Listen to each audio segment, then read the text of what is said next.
Headlines in your city. You can stay in the know no matter what you're up to and be among the first to find out when news breaks. Plus, keep tabs on weather and traffic so you're never caught off guard. To get started, download the Odyssey app. That's AUDACY and follow your local news station. Americans love using their credit cards, the most secure and hassle-free way to pay. But D.C. politicians want to change that with the Durbin-Marshall credit card bill. This bill lets corporate megastores pick how your credit card is processed, allowing them to use untested payment networks that jeopardize your data security and rewards. Corporate megastores will make more money, and you pay the price. Tell Congress to guard your card, because Americans lose when politicians choose. Learn more at guardyourcard.com.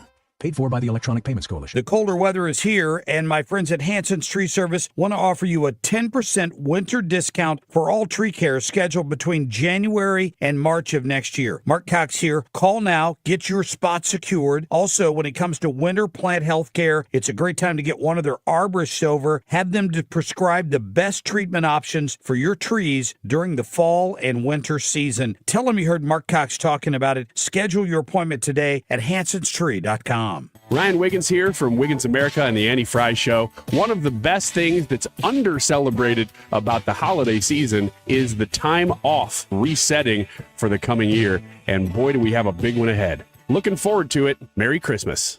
This hour of the Mark Reardon Show is sponsored by Gamma Tree Experts. Your trees deserve the best care. Call Gamma Tree Experts. Look, I think the best phrase is simple. It ain't working. The Mark Reardon Show. All of this woke world that we're living in right now is not working. Why are you guys bullying me? Mark Reardon. See, presidents can't do much. I'm done. Do what you want. Pull the plug. This is the Mark Reardon Show.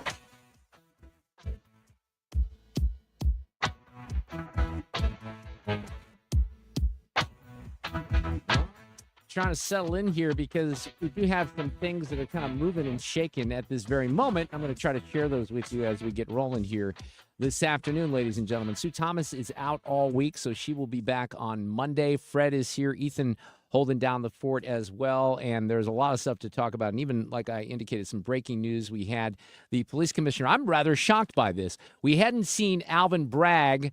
I hadn't seen him on screen since the Danny Penny case, but he's standing up there just a few minutes ago, about 25 minutes ago, with Jessica Tisch, who is and I didn't even know who she was until last week, but she is the New York City police commissioner. She's like the opposite of Alvin Bragg. She actually wants to crack down on criminals. She doesn't think it's very becoming right now that you have people that are praising, Luigi Mangione. And she went up there and had some really interesting things to say here a few minutes ago. And I'll share those with you as we move along here this afternoon. We got a lot going on. Salena Zito is going to be with us at 3:25. Salena is awesome. She is, of course, I've described her as one of the best political reporters on the planet. She was on the stage when Trump was attempted to be assassinated. I want to ask her about this because even yesterday she said something. I think I mentioned it on the show. There's still so little that we know about Thomas Crooks from that assassination attempt. I think it's crazy. But she'll weigh in. Fred, you also told me that she was doing a little baking yesterday, so maybe I can relate with her on the baking front. You had my cookies yesterday, didn't you? Oh, they were great. Yeah, they're pretty good. She's excited to talk to you about it. Well, good. I'm excited, too. Let's see what else is coming up here. Ethan's going to be filling in for Sue, doing Sue's News. Brad Young will be with us, and we're going to talk about some different things related to the defamation cases that are before, some of the courts right now, and some of the other things that are related to the SLPS audit and the credit card uses that I examined yesterday quite extensively. Oh, here's something fun, too. And, Fred, I sent this to you yesterday. I think you probably saw it on Fox. They were running this story. Where is this in Florida? Do you remember what county it is? It's Orange County. Yeah, so Orange County. So Orlando area. Okay, so here's what happened. A bunch of people taking over an intersection on a street, and there's like families there. And you see the video yesterday was just completely crazy. Listen to this. Dozens of people that are surrounding There's people trying to go through an intersection. So anyway, the reason I bring that up is because I'm watching that. I had seen it on Fox yesterday morning. So right away, I thought, well, I'm going to Google this. I want to find out a little bit more because it seemed pretty intriguing. And then the first story that I click on is from a Fox station down there, Fox 35. And I start to recognize the anchor. The anchor is John Brown, who's been with us here in St. Louis at Fox a couple of different times. Hasn't he kind of ping-ponged? He's gone back and forth. He went down there and he came back up here. Now he's back down there, so he's probably due for another stint here in St. Louis. But John's going to join us in the 4 o'clock hour. We have my friend John Ziegler coming up a little bit later. He, of course, is he does a great podcast called The Death of Journalism. Fred, you're going to like this. And I'll just tell the audience this is what happened at dinner on Friday night. We went to the Tavern in Valley Park with some friends. It's a great place. You've been there before. Yeah. And we were talking about the Duke lacrosse case because that broke on Friday, if I'm not mistaken. And we talked about it during the roundtable. So right away, when we had this conversation the other night, I said, well, this is very similar to what happened with Jerry Sandusky and Joe Paterno at Penn State. Well, that, of course, you bring something like that up, and it gets all kinds of attention because most people, as you know, would be probably horrified to hear that Jerry Sandusky, that anyone thinks that Jerry Sandusky from Penn State, who is accused of diddling children, how can anyone, defend him or stand up for him? But here's the most remarkable thing, and I know there's going to be people listening right now that aren't going to believe this, and it was very difficult for me on Friday night at dinner to kind of put it into words. So my friend said, what do you mean? You think he's innocent? I'm like, yeah, I think he is, and here's why. My friend John Ziegler does this podcast. Now, we're going to have him on because he's the co-host of something called The Death of Journalism, but he has done extensive work. He went to Penn State. He became very close with Franco Harris, NFL legend who passed away a couple of years ago, went to Penn State, was very close with Paterno. And John brings the goods. Fred, you've known him for a long time as well. He's not always right, but he's right more often than he's not, and he brings the receipts. So he weaves this very, very, very complicated picture of what happened at Penn State. And the reason it's the same as the Duke lacrosse case and as Brett Kavanaugh and some of these other things that have happened is the stories start to take on a life of their own. And then what happens is, and this certainly happened with Duke lacrosse, everyone feels like they have to be on one side of this because, especially if you're in the media, and you all of a sudden start, well, especially in the Sandusky case, you start defending someone who's accused of horrific crimes like that, it doesn't look good, right? So it gets very confusing for people, and then the media gloms on. The prosecutors say we got to do the right thing here, and they blow past the facts in many cases, and we've learned this. And I've had to struggle with this because I've been around and been highlighting media bias for decades, but even for someone like me, you kind of make the assumption. And there's smaller versions of this. Well, I don't know if it's smaller or not, but Covington Catholic comes to mind too. I remember waking up on that Saturday morning, Fred, when this all happened. You have these kids that are on a field trip in Washington, D.C., and all of a sudden they're surrounded by a crowd. And there's as it was played off at the time, there's poor Native American man who's just there and he's being harassed by these white supremacist kids. It was nothing of the sort. And it wasn't too difficult to really determine what really happened. But once the original version of the story got out there, the media didn't want to turn around in the other direction. Now, that one ended up in some lawsuits, right, and CNN had to pay quite a bit of money. One of the things that I brought up at dinner the other night, we could talk to John about this too, Fred. Let's look at our own situation here with Mike Brown. And George Floyd's another example. George Floyd is a more extreme example because for people listening right now, if you've not seen The Fall of Minneapolis, and that's Liz Collin, who was a reporter and an anchor in Minneapolis, and you'll see even in the first 10 minutes, I'd say even in the first 5 minutes of The Fall of Minneapolis, and you can watch that online, just Google it, you're going to see things that you've never seen exposed by the national media. And you're going to scratch your head and you're going to say, wait, what the hell? Why didn't I see this on CNN? I don't even know why you didn't see it on Fox, quite candidly, because there were things that she shows in that documentary that are stunning. George Floyd was saying, I can't breathe from the very moment he was in the convenience store. So it wasn't like he just started saying, I can't breathe when, what's his name was on his neck. That's just not how it went down. Mike Brown's another example. Hands up, don't shoot. There's still people in our community that think that that's what happened. They just ignore the facts. So I think, this is fascinating, and Zig is really good at, kind of outlining this, and he'll join us in the 5 o'clock hour. Also, I heard from some very interesting people here in the last couple of days, Fred, some folks I haven't heard from in a long time. One of them this morning, I got a text from Peter Kinder, the former lieutenant governor of Missouri. He was always very close to the show. He's kind of, been quiet for the last couple of years after leaving office, but Governor-elect Kehoe has now endorsed him to be the new chair of the Missouri Republican Party. And that could be an interesting conversation with Peter, because the Republican Party that existed even 4 years ago when he left office is fairly different right now. So we'll get to all that here. And Ethan's news, filling in for Sue in the next hour. All right, one of the things that I wanted to get to here is this local story about the police shootout. And Fred, I don't know how much you've watched this video or if you've paid attention to this, because some of this happened, this happened, I guess, on October 30th. And they're now releasing the body cam and some of the other stuff from what happened. So the way that the local paper, the Post-Dispatch, did the story, they said on a Wednesday afternoon in October at the start of rush hour, police along an on-ramp to Interstate 170 got into a wild shootout. I wish Sue was here, because I can't remember if this was something that we talked about. We probably did on that day. And it says the key details of that shooting are just now emerging. Police fired 87 rounds at a car that crashed after its driver sped away from a traffic stop and fired at them first. The driver, critically hurt by police gunfire, may have fired 2 shots. So let me play this to you, and you'll kind of see how it started. So the one disadvantage that we have here is you can't see, and you're going to be, I think, struggling here to hear exactly what he's saying, but I'll give you a little flavor here, because they pull this car over, and this guy that's behind the wheels, Javon Henderson, he's just wasted, okay? Now, the cop is being fairly, I'd say, overly diplomatic here, considering the circumstances. So you are not willing to take any of those tests to alleviate my concerns that you might be driving while intoxicated? I don't want to do that, so it's not because I don't want to sit there and It's hard to hear him. The cop's trying to convince him to get out of the car and take a sobriety test, and he doesn't want to do that. At one point, he goes, "Just trust me." Accept that. Look, you don't have to apologize to me. I'm just trying to make sure you're good to drive. That's part of my job as a police officer. Listen, it's just like, honestly, just take my word. Take my word. So I'm not just going to take your word on it. It's not really how nice it try, works. though, right? You can agree to take the test, which is what you agree to do, whenever you sign your driver's license and you first get your driver's license. That's part of implied consent. I don't think I knew that. Did you know that? I didn't know that. Okay. No. Well, we got implied consent, Fred. So you get pulled over. Just remember that. Because, Ask Brad Young. Yeah, well, we will. You can refuse to take the test, and then I can arrest you for refusal.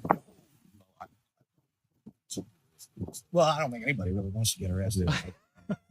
So anyway, it's not funny, really. So the cop goes back to his car, to the squad car. And as he starts to get out and approach the car again, the dude takes off. Robert 92. The cop's calling in to indicate. Now he gives chase here.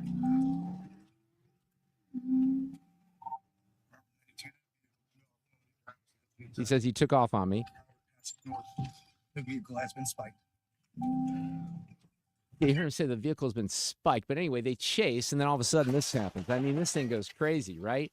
They charge this guy Henderson with assault, armed criminal action, and resisting arrest. He lives in the 9900 block of Sloan Square in Woodson Terrace, and he's still in jail.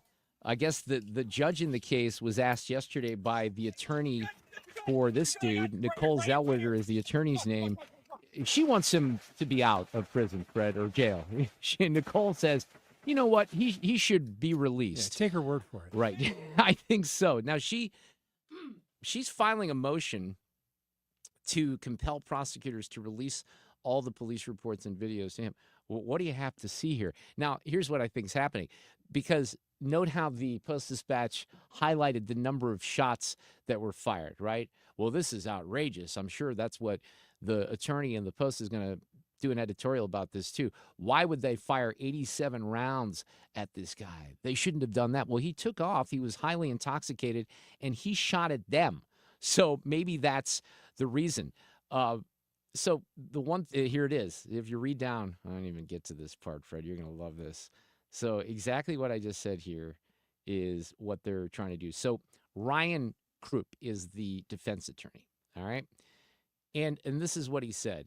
This is an unusual case because of the number of bullets fired. See, I didn't even have to read the damn story, and you know where they're going here.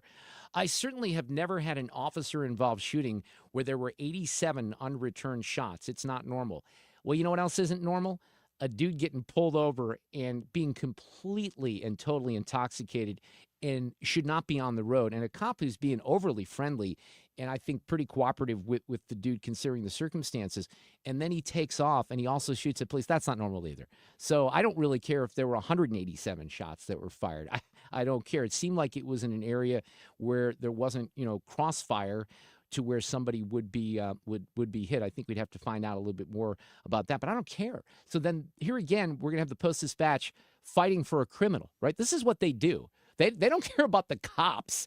They care about the criminals. They want to highlight the quotes from the defense attorney and say, oh, this is too much. Look at these cops going crazy here, trying to keep people safe in St. Louis. It's utterly ridiculous. It really, really is. But we'll talk about that here as we move along as well. And then, there's a lot of Trump stuff today because he held the news conference yesterday. There's all this defamation stuff. We're getting into that. You mentioned Brad Young. He'll be here in the 4 o'clock hour. There's a lot of lawsuits, and apparently there's a lot of lawsuits that will still be filed. Now, I didn't get into yesterday's situation, or I guess it happened over the weekend with CNN. I'm sorry, George Stephanopoulos. That would be ABC News because they cut a big check, ABC did, to the Trump campaign. And I guess the lawyers get something separately, and Stephanopoulos had money that is taken out of his own paycheck. So he had to pay $1 million on this deal, which is interesting in and of itself. But the rest of the media is going crazy. Brian Stelter over at CNN and some of the other folks, how could this happen? They felt, I guess even Chuck Todd, because he's on some podcast, they felt like it was a situation where this would not have, if it goes to court, they don't think it would have been something that would have resulted in any kind of, judgment. Now listen to what Chuck Todd says here with Chris Cillizza, former CNN guy. I mean, again, look at what he did to E. Jean Carroll. There is precedent for him being held liable for disparaging people personally. And he's done it so much that I know he loves to be litigious. And, I always thought the lawsuit was just designed for him to say he had a lawsuit. Of course. It wasn't, right, that it's sort of, why do you file the lawsuit against the media when company? I was at CNN, he filed a lawsuit against CNN. That's the Lizzo. Lots and lots right, of and they always get thrown out. All right, so that's what they thought was going to happen. Now, let me play a little bit for context. This is Nancy Mace, who is a congresswoman, and she is a victim of rape, and she's on a couple years ago with Stephanopoulos, and this is the exchange that ended up, being part of the lawsuit. Donald Trump has been found liable for rape by a jury. Donald Trump has been found liable for defaming the victim of that rape by a jury. It's been affirmed by a judge. It was not a criminal court case, number one. Number two, I live with shame. And you're asking me a question about my political choices, trying to shame me as a rape victim, and I find it disgusting. Asking you a very simple question. And I answered it. You're shaming me for my political choices. I'm asking you a question about why you endorse someone who's been found liable for rape. It was not a criminal court. And here you are trying to shame a rape victim. I find it disgusting. So that got even more intense after that. That's just a little clip from that interview that was on the ABC Sunday morning show. And that's what got Stephanopoulos into trouble. So then here's Jake Tapper on CNN talking about this. The one on 60 Minutes is because they didn't like the editing. Hang on, let me just give a little context here. Maybe I'll play Trump, because Trump yesterday when he was talking about this is talking about some of the other suits that they're going to file. And one of them is against 60 Minutes. We're involved in one which has been going on for a while and very successfully against Bob Woodward, where he didn't quote me properly from the tapes. And then on top of everything else, he sold the tapes, which he wasn't allowed to do. He could only use them for reporting purposes, not for sale purposes.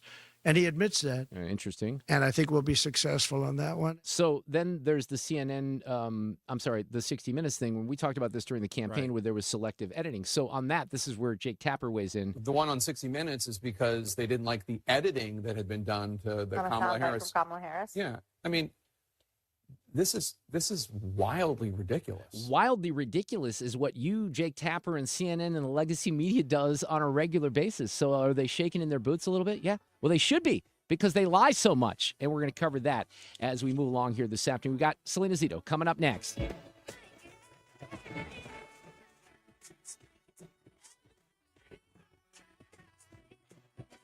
Dependable traffic on 97.1 FM Talk.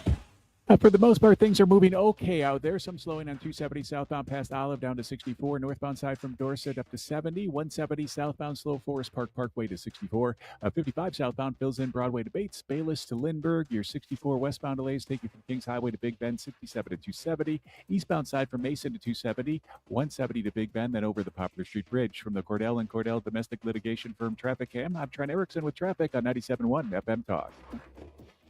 Guide you into some good legal representation here with our friend Susan L. Ward in St. Louis, who is a family practice attorney. That means divorce attorney, but it's beyond that. It's certainly things that happen post-divorce, modifications to orders. I was very naive when my kids were coming off child support. I thought, oh, that's magically going to disappear from my paycheck. I don't have to worry about that. Well, that's not true. You have to get with your lawyer, and there has to be an order that is filed through the court, and then it goes through your employer, et cetera. So you learn. Even someone like me that went through this a long time ago was caught off guard by that. You have child support modification that sometimes comes into play, spousal support modification. All of this and more can be handled by Susan's team here in St. Louis with multiple locations. And she'll tell you that this is the time of year where things get very tense.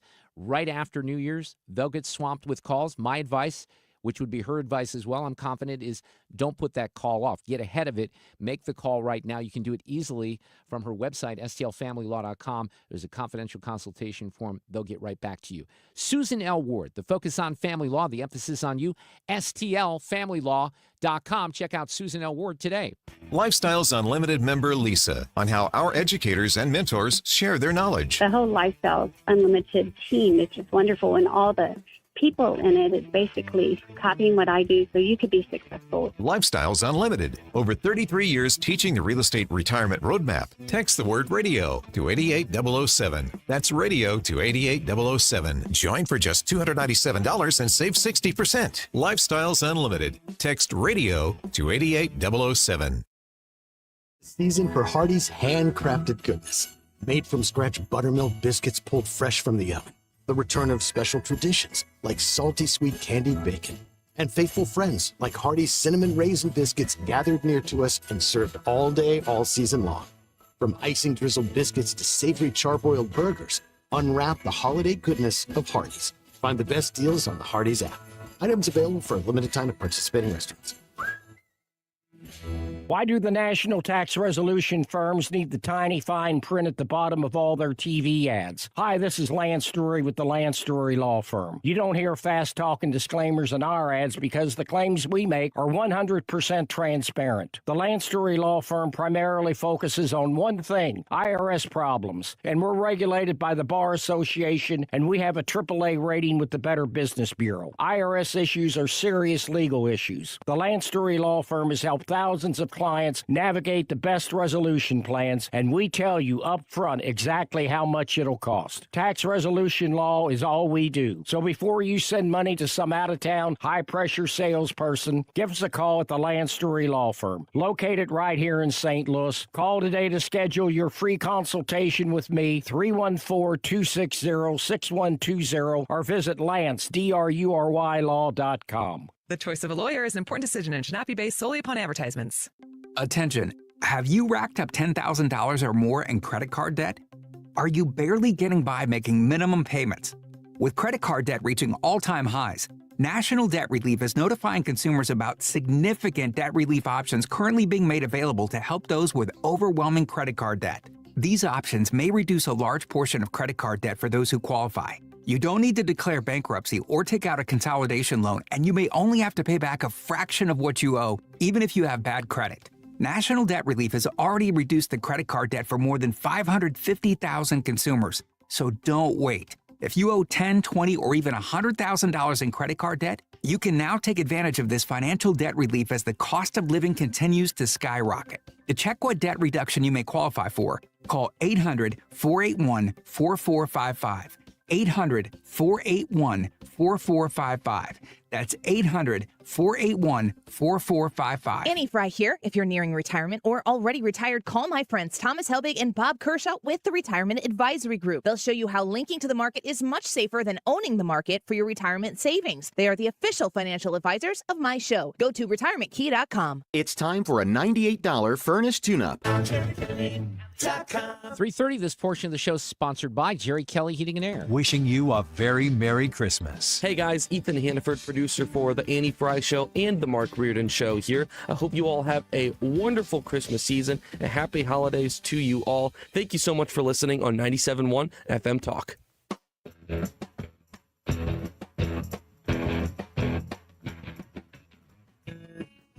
You're listening to The Mark Reardon Show on 97.1 FM Talk. Yeah, I'll before the end of this hour, I will play you some of the comments from Jessica Tisch, who is the New York City Police Commissioner, because they were pretty powerful. It was hilarious because Alvin Bragg was standing right next to her, and we haven't seen him since the Danny Penny situation. Back with us this afternoon, the best political reporter in the country, on the planet, Salena Zito. You can see her work at salenazito.com. And I understand you were baking cookies yesterday, and I have deep appreciation for that. How are you? I'm fine. How are you? Yes, my 4 grandchildren and I were making hundreds of cookies. We make them as Christmas presents for aunts and uncles and cousins, and so that's our big thing. We were up to our elbows in cookie dough. Well, I'm envious, and look, I may match you next year because a few weeks ago I decided I've had enough with just my little frozen or my half-frozen take-and-bake cookies, Nestle Toll House, and I bought one of those big bad boy mixers like the KitchenAid, Salena, and I made some cookies. Oh my gosh! Now I want to get the attachments and make pasta and stuff. But I've made several batches of cookies. I've been happy with 2 of the batches so far. I'm still fine-tuning my skills, so any tips would certainly be appreciated. Well, when making chocolate chip cookies, always add extra flour or they're going to be chocolate chip pancakes. Oh, that might be a good idea. Do you like oats in your chocolate chip cookies or not? I don't actually like chocolate chip cookies, but I know my grandchildren do. So what were you making yesterday? Were you doing sugar cookies and stuff like that? We made these really cool sugar cookies. We tinted them green, and then we put have you ever seen that Hershey Kiss that is white with red stripes in it? Oh, yeah, absolutely. Yeah, you guys, you need to go check out my Twitter feed. It's all in there. I made Tiolio, which is an Italian wine cookie. We made homemade candy cane cookies where we actually twist them. So, yeah. I love it. Well, I follow you on Twitter. I just have to check out the feed, so I will certainly do that. Hey, something that you said, I don't even know what the original topic was yesterday, but you chimed in on a tweet, and I pressed like because I keep thinking of this, and we've reminded the audience that you were on stage in Pennsylvania during the assassination attempt. But your comment was, we don't know anything about this Thomas Crooks guy yet. 4 or 5 months later, right? Isn't that weird? No, it's so odd. Finally, a Right to Know just came back with his school records from high school transcripts and also community college, and he had just got accepted to the University of Pittsburgh. Bright kid, A's, maybe a B or two there, but, high entry, classes, trigonometry, calculus, physics, so he was a bright kid, but we know nothing about him. We know nothing about his family. There is literally, it's just disappeared from us. And the family has lawyered up, and there's really been sort of this big gap in investigative reporting, in a way that some of these newspapers did about how much money the Trump family, spent at their hotel in Washington, D.C.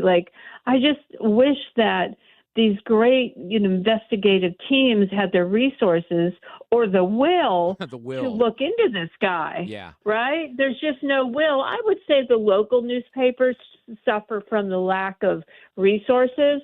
But the big guys, man, I just don't understand. There are some incredibly great investigative reporters. How is it that none of them are on this? if I had that is not my skill set, at least in the terms of what they're looking for. But there are reporters out there that are extraordinary at that. Well, we have, I said this yesterday, and this is quite stunning, and I guess this is what happens in the world today.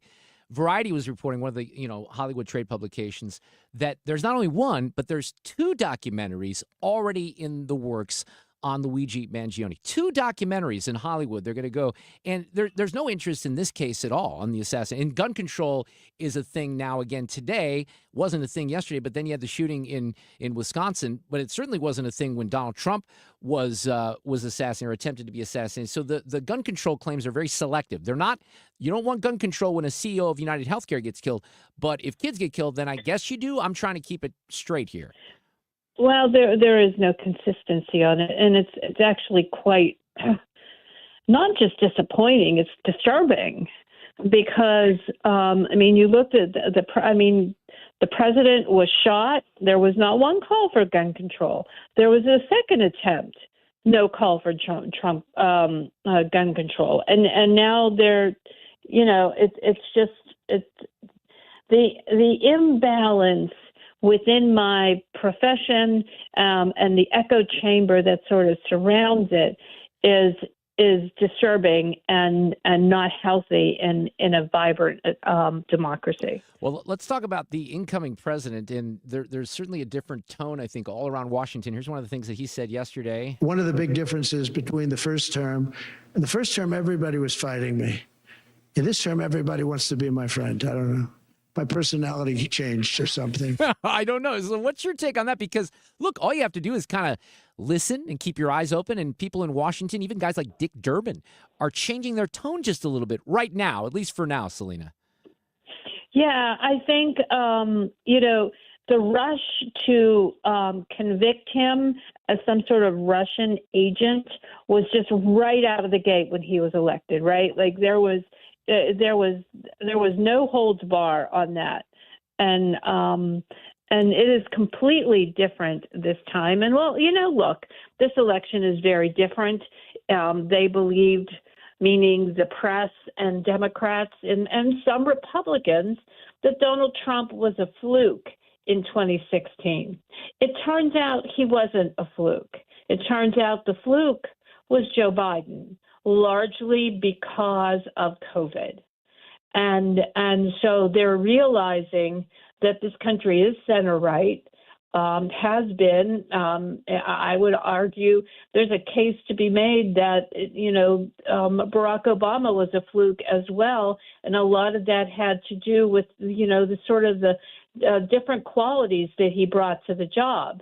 But, I think a lot of these people believe that or are beginning to understand that this country is center right, and they've been on the wrong track away from them. What's your take on, I don't think I've spoken to you since the Hunter Biden pardon, but beyond that, there were 1,500 other pardons. Is this a guy that really doesn't give a crap about his legacy anymore? It's just so ridiculously in shambles, there's nothing he can do, Joe Biden? I don't know. I don't know if he's doing this, if it's the people around him that are doing this for their own, it's sort of their handprint on history. Also sticking the finger at people that took them out of power. But there is a judge in Pennsylvania, the Cash for Kids judge. That was a huge story in my state. It impacted a lot of people. It devastated families. It broke families up. One young man killed himself, and they let that guy out. Like, I can't believe they let that guy out. I cannot express to you guys enough how big of a story that was in Pennsylvania. And then that's not, I've read some things about that, but you probably know this, Salena. That's not getting any play nationally where people are trying to explain what the hell happened there. No, it's not. It's certainly. At this point, are we shocked? No, we're not. And by the way, can you explain? I'll leave on this. I don't know if you can explain what the hell she was talking about. Listen to this here. That you will stay true to your spirit and your sense of purpose. That you will continue to fight for the promise of America. Wait for it. And I ask you to remember the context in which you exist. This is the confusing part. Yeah, I did that. Uh-huh. So she wants you to examine the context in which you exist. Do you have any idea what she's talking about there? Because I don't. I covered her since 2018. I've never had any idea what she's talking about.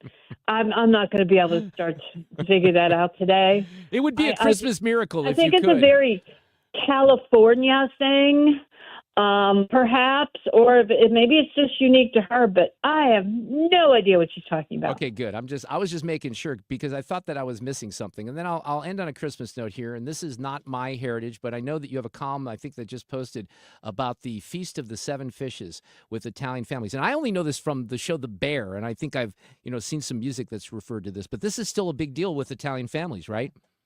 Oh, and there's a great show. There's a great little movie called The Feast of the Seven Fishes, and it's set right here in Western Pennsylvania. This is a feast that is thousands of years old, and it is a fast, and only eating fish. That's how it originally started. They believe that the number 7 was picked because of the 7 sacraments in the Catholic religion. Mm-hmm. But and a lot of families do 13, one for each apostle and then one for Jesus. And what you do is it's done on Christmas Eve. It's considered very good luck to serve 7 different kinds of fishes. And the whole family gathers either after Mass or before a Mass, and it's a really like a days-long preparation for it. I have been making it since 1984. Wow. And yeah. So in your piece, 2 things here. Your father, Ron Zito, is 87 years old, and he says, I remember the snails vividly. So a snail's a big part of this, I guess. Oh, yeah. I don't make the snails. My grandma did. I remember the snails, too. And then she'd put the snails in the night before in the pot, and then we would get up in the morning, and they'd be crawling up on the cabinets. Oh, my. Really? Yes. That is crazy. All right. Well, that's an interesting story. I will continue to read that. Salena Zito, you're my inspiration for all my cookie baking. You're awesome. Thank you so much for everything in the year 2024. You have a great Christmas and a Happy New Year. Thank you. Merry Christmas. Take care.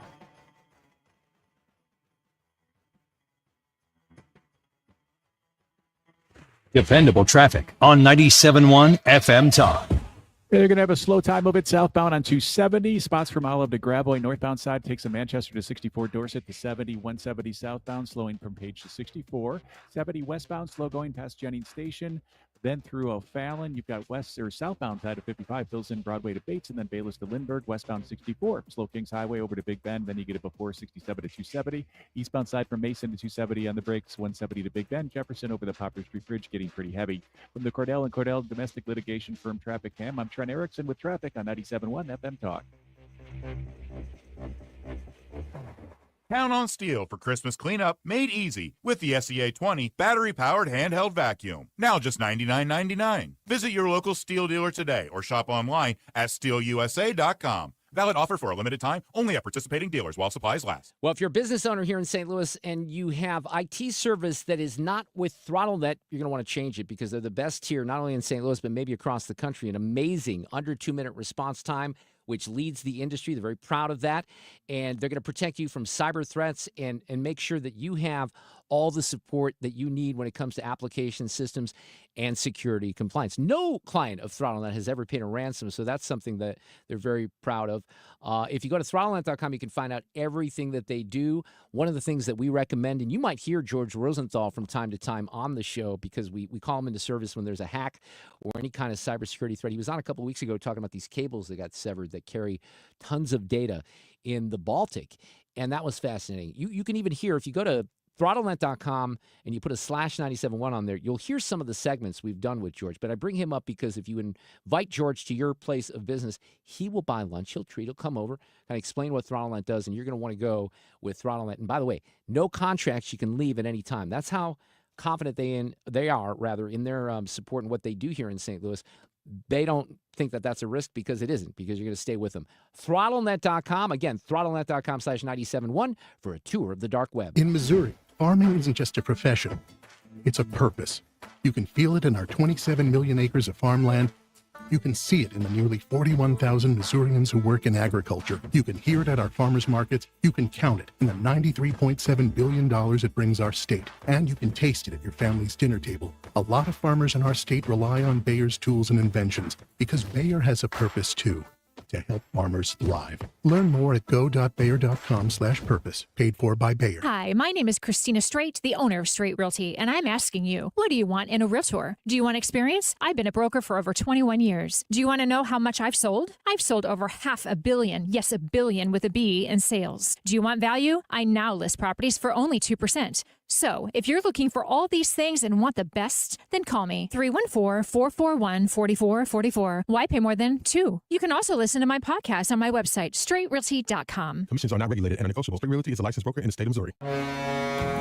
Mortgage rates have finally dropped. That's right. Golden Oak has 5.375% fixed rates available right now. Our average cash-out customer saved over $1,000 a month. Call today and take advantage of our 5.375 fixed rate. Call 314-567-GOLD. That's 314-567-GOLD. Golden Oak,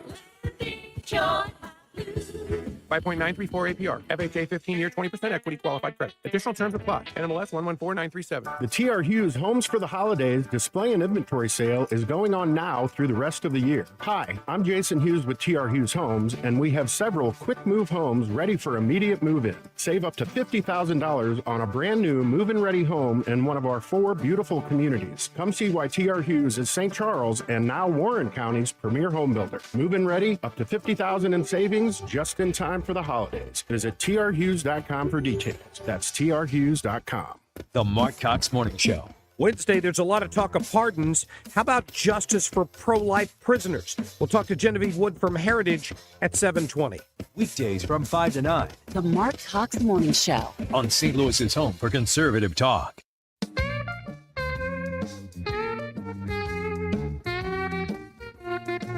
Hey, this is Billy Idol. Hey, bells ring. Are you listening? I like it. In the lane, snow is glistening. A beautiful sight. Yeah. We're happy tonight. Walking in the winter wonderland. Our friend Tim Summer, who is one of our music experts, he contributes to the show on a regular basis. We love Tim. He's very close with Billy Idol. I've been searching around for some rock, Christmas bumps. We've gone to all Christmas music, and I found Billy's song, so I thought that was interesting. A couple of times yesterday, there was some information out on the X, formerly Twitter, and some people shared information with me about the situation in Madison. And I was very careful because there were some things, and this is what happens on, the interwebs, if you will. There's stuff that gets out there very quickly that's not always accurate. And, I don't even mention what the allegations were because they weren't true, but allegations get made that aren't true. So I was holding back. We did find a little bit more out, though, and there was a manifesto that was involved here. This is a little girl, Fred. So this is very unusual because it's a girl that's involved and not a boy. Her name is Samantha Rupnow. She went by a different name, but was also a feminine name. Samantha was the way that her boyfriend referred to her, and I guess it was on her school identification card. She was a student at Abundant Life. She was born in 2009. Her manifesto was titled War Against Humanity. It was about 6 pages long. She talked about having a difficult relationship with her parents. She referred to her parents as scum. She claims her family didn't want or love her, expresses feeling like the wrong child of her family. She says that, and there's some weird stuff in here where she was praising some people who were Turkey neo-Nazis and like really, really on the fringe radical stuff. She said that one of the questions here is, how did she get the weapons? I have some audio from the Madison Police Department. Maybe we'll get some answers there. But she says she got the weapons to commit the attack through lies, manipulation, and my father's stupidity. So that's an interesting quote there. But here's what they said in Madison today. This is the chief of police there. Well, we know that her family is cooperating with all investigation right now.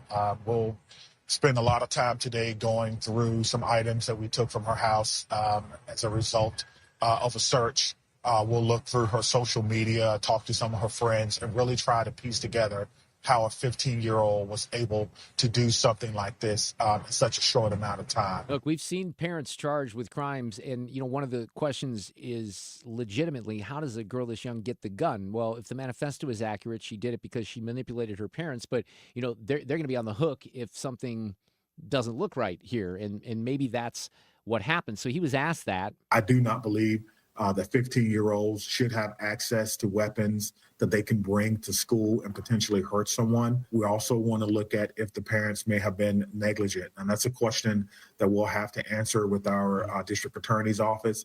But at this time, it does not appear to be the case. Fred, I don't know how you do this, but I take my daughter to school most mornings, and I did this morning. And there's usually, and this makes me feel really good, at my elementary school, Stanton Elementary in Rockwood, there's a school security officer that's often right there when the parents are pulling up. And if he's not there, the car is there and he's inside. So they have extra security. But it's hard for me on a day like this to drop my daughter off and not think about this. I can't imagine. And this is a little girl who's just in second grade here. I was getting ready for lunch, so it was basically lunchtime.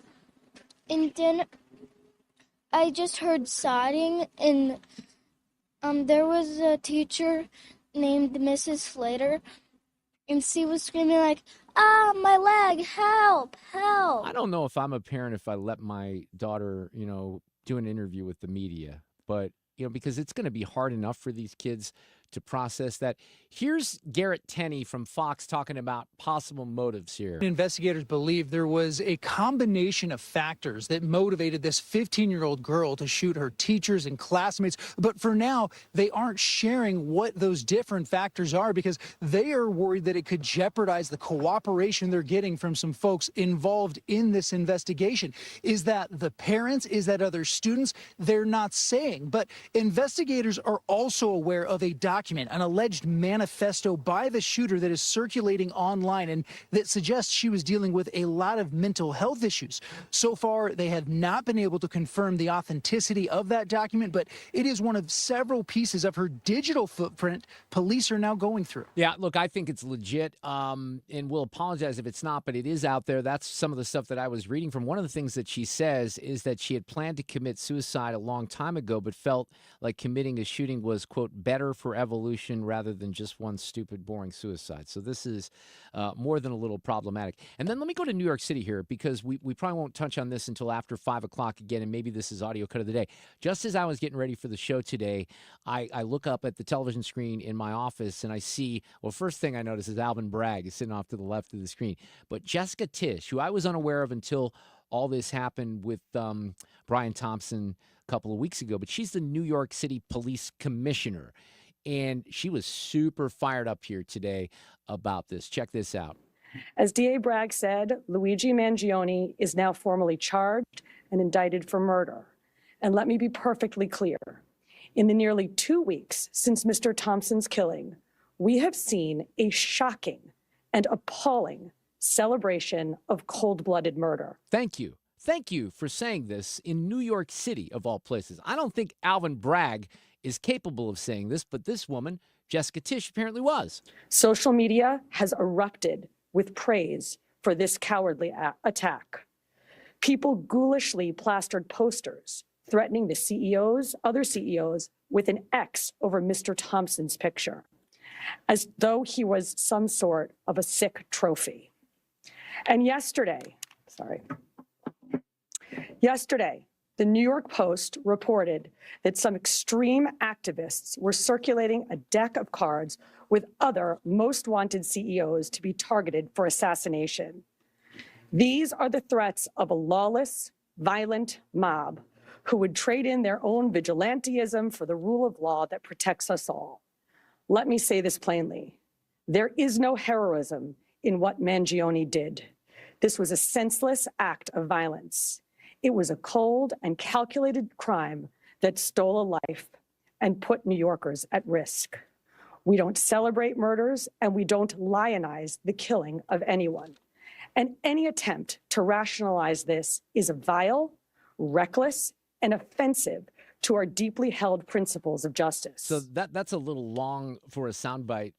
typically longer than I play, but powerful. that was powerful. And, Fred, it's almost one of those situations where I could have played that, and if people didn't know who it was, and I told them it was the New York City Police Commissioner, they would have probably been shocked. Right. But good for her for saying what needs to be said, and hopefully Jimmy Kimmel and some of the other folks out there that are making fun of this. The guy, I think I had this audio yesterday and I forgot to use it. I'll check with Ethan. But the guy who created, there's a guy out there, maybe there's more than one deck of playing cards, that created the deck of playing cards with the other CEOs. He said that he got a visit from, the cops investigating it and thought that was funny. Maybe a visit by the police was appropriate. Look, people are going to come up with ideas. They're going to be inappropriate ideas. He's probably going to make some money out of this, but let's not talk about the guy that came up with the idea for the trading cards. Let's talk about the people that are buying the trading cards and think it's funny, right? Because you can have a numbskull out there that does this and not get any attention, and people think it's vile and disgusting. Or you can have a situation where the guy does that and everybody gloms on. They say, yeah, this is something we want to get involved in, because it's cool to talk about people who run healthcare companies and them getting shot. Unbelievable. We got Ethan's News in for Sue Thomas coming up after 4. Walking in a winter wonderland. Walking in a winter wonderland. We'll be walking in a winter wonderland.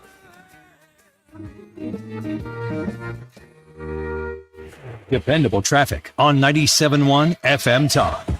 Well, we've got delays if you're on 64 westbound Slow Kings Highway to Big Bend. Before 67 to 270, eastbound side Mason to 270, 170 to Big Bend, Jefferson over the Poplar Street Bridge. Southbound side of 55 fills in Broadway to Bates a bit, and then Bayless to Lindbergh.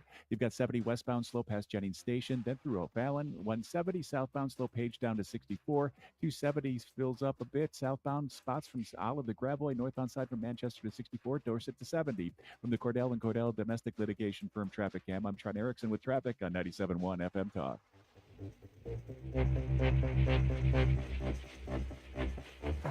We're trying to spread the word now for a little bit on New Perspective Senior Living in Weldon Spring. It's fantastic. They'd love to have you over for a free lunch and a tour at any time. Maybe over the holidays you have a little time. If you or someone in your family is looking for a beautiful new independent living, assisted living facility here in the St. Louis area, New Perspective is where it is at. It's not too far from Progress West Hospital. Easy access to 6440 out there in St. Charles County, and it really is beautiful. They have 1- and 2-bedroom apartments. They're very spacious. They are beautiful with granite countertops and stainless steel appliances. They have really awesome common areas with really cool memorabilia, sports memorabilia around the place. I'm told that there's going to be a pickleball court across the street. They have an AI fall detection system, which is really advanced. So if you want to find out more, go to NP Senior Living, N as in Nancy, P as in Paul, npseniorliving.com. New Perspective Senior Living. They're in Weldon Spring, and they're next to Persimmon Woods Golf Course. So this location is really, really great. It's a company that's from Minnesota. If you go to that website, you can find out a little bit more about their story. The founder's mother-in-law, Betty, is the inspiration. There's a cool video about Betty, her military service, and why she serves as inspiration for New Perspective Senior Living. Greg Hammonds at greghammonds.com wants to remind you that if you pay for your own health insurance, open enrollment ends January 15th. If you are looking for coverage, do not go online looking for quotes. You'll get endless calls from call centers, and they will not stop. Instead, call Greg, an expert with over 40 years' experience, and he can provide sound advice for your health insurance needs. Their plans, if you qualify, let you pick your doctors, and it's 30 to 60% lower cost than Obamacare. The monthly premiums are independent of your income, so there will be no surprise tax bills. If you pay for your own health insurance, own a small business, you're uninsured, you're on COBRA, or your employer coverage is just too expensive, call Greg at 314-794-7784. That's 314-794-7784. Or go to greghammonds.com. That's greghammonds.com. They will custom design a plan managed by you, not the government. It's Mark Reardon from my friends at Zero Res. Here's a question for you. You need to answer honestly. Is your home ready for the holidays? If you haven't had the carpets cleaned in a while, the answer is no, and this is the time to do something about it. And I have a great offer from my friends at Zero Res right now during the month of December.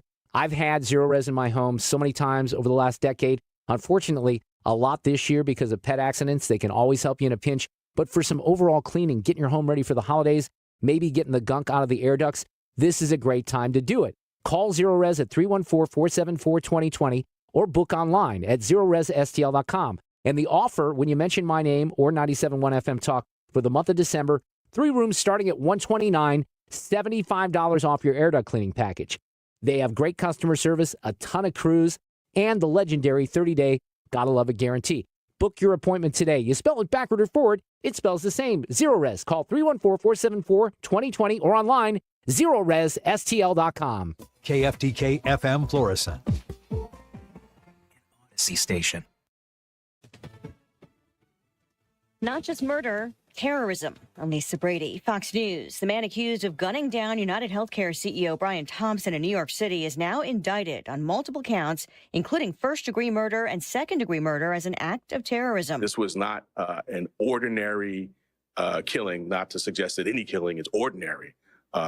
But this was extraordinary. Manhattan DA Alvin Bragg says the killing was meant to shock and intimidate. NYPD Commissioner Jessica Tisch says the support for suspect Luigi Mangione is shocking. Social media has erupted with praise for this cowardly attack. She calls it an appalling celebration of murder. Mangione has a court hearing Thursday in Pennsylvania where he was arrested, now expected to possibly waive extradition to New York instead of fighting it. What some are calling a manifesto posted online in a Wisconsin school shooting is not yet confirmed to be from the suspect. Police in Madison also say the motive for yesterday's attack appears to be a combination of factors they won't reveal yet.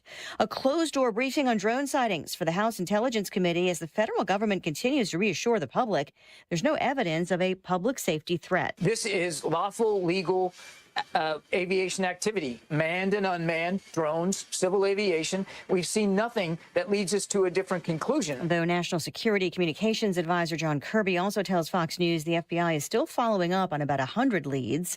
The Biden administration urging Congress to expand counter-drone authority. New Jersey Governor Phil Murphy said that investigators have found little to no evidence of anything nefarious or threatening after they deployed drone detecting advanced technology to some of these areas where sightings have happened.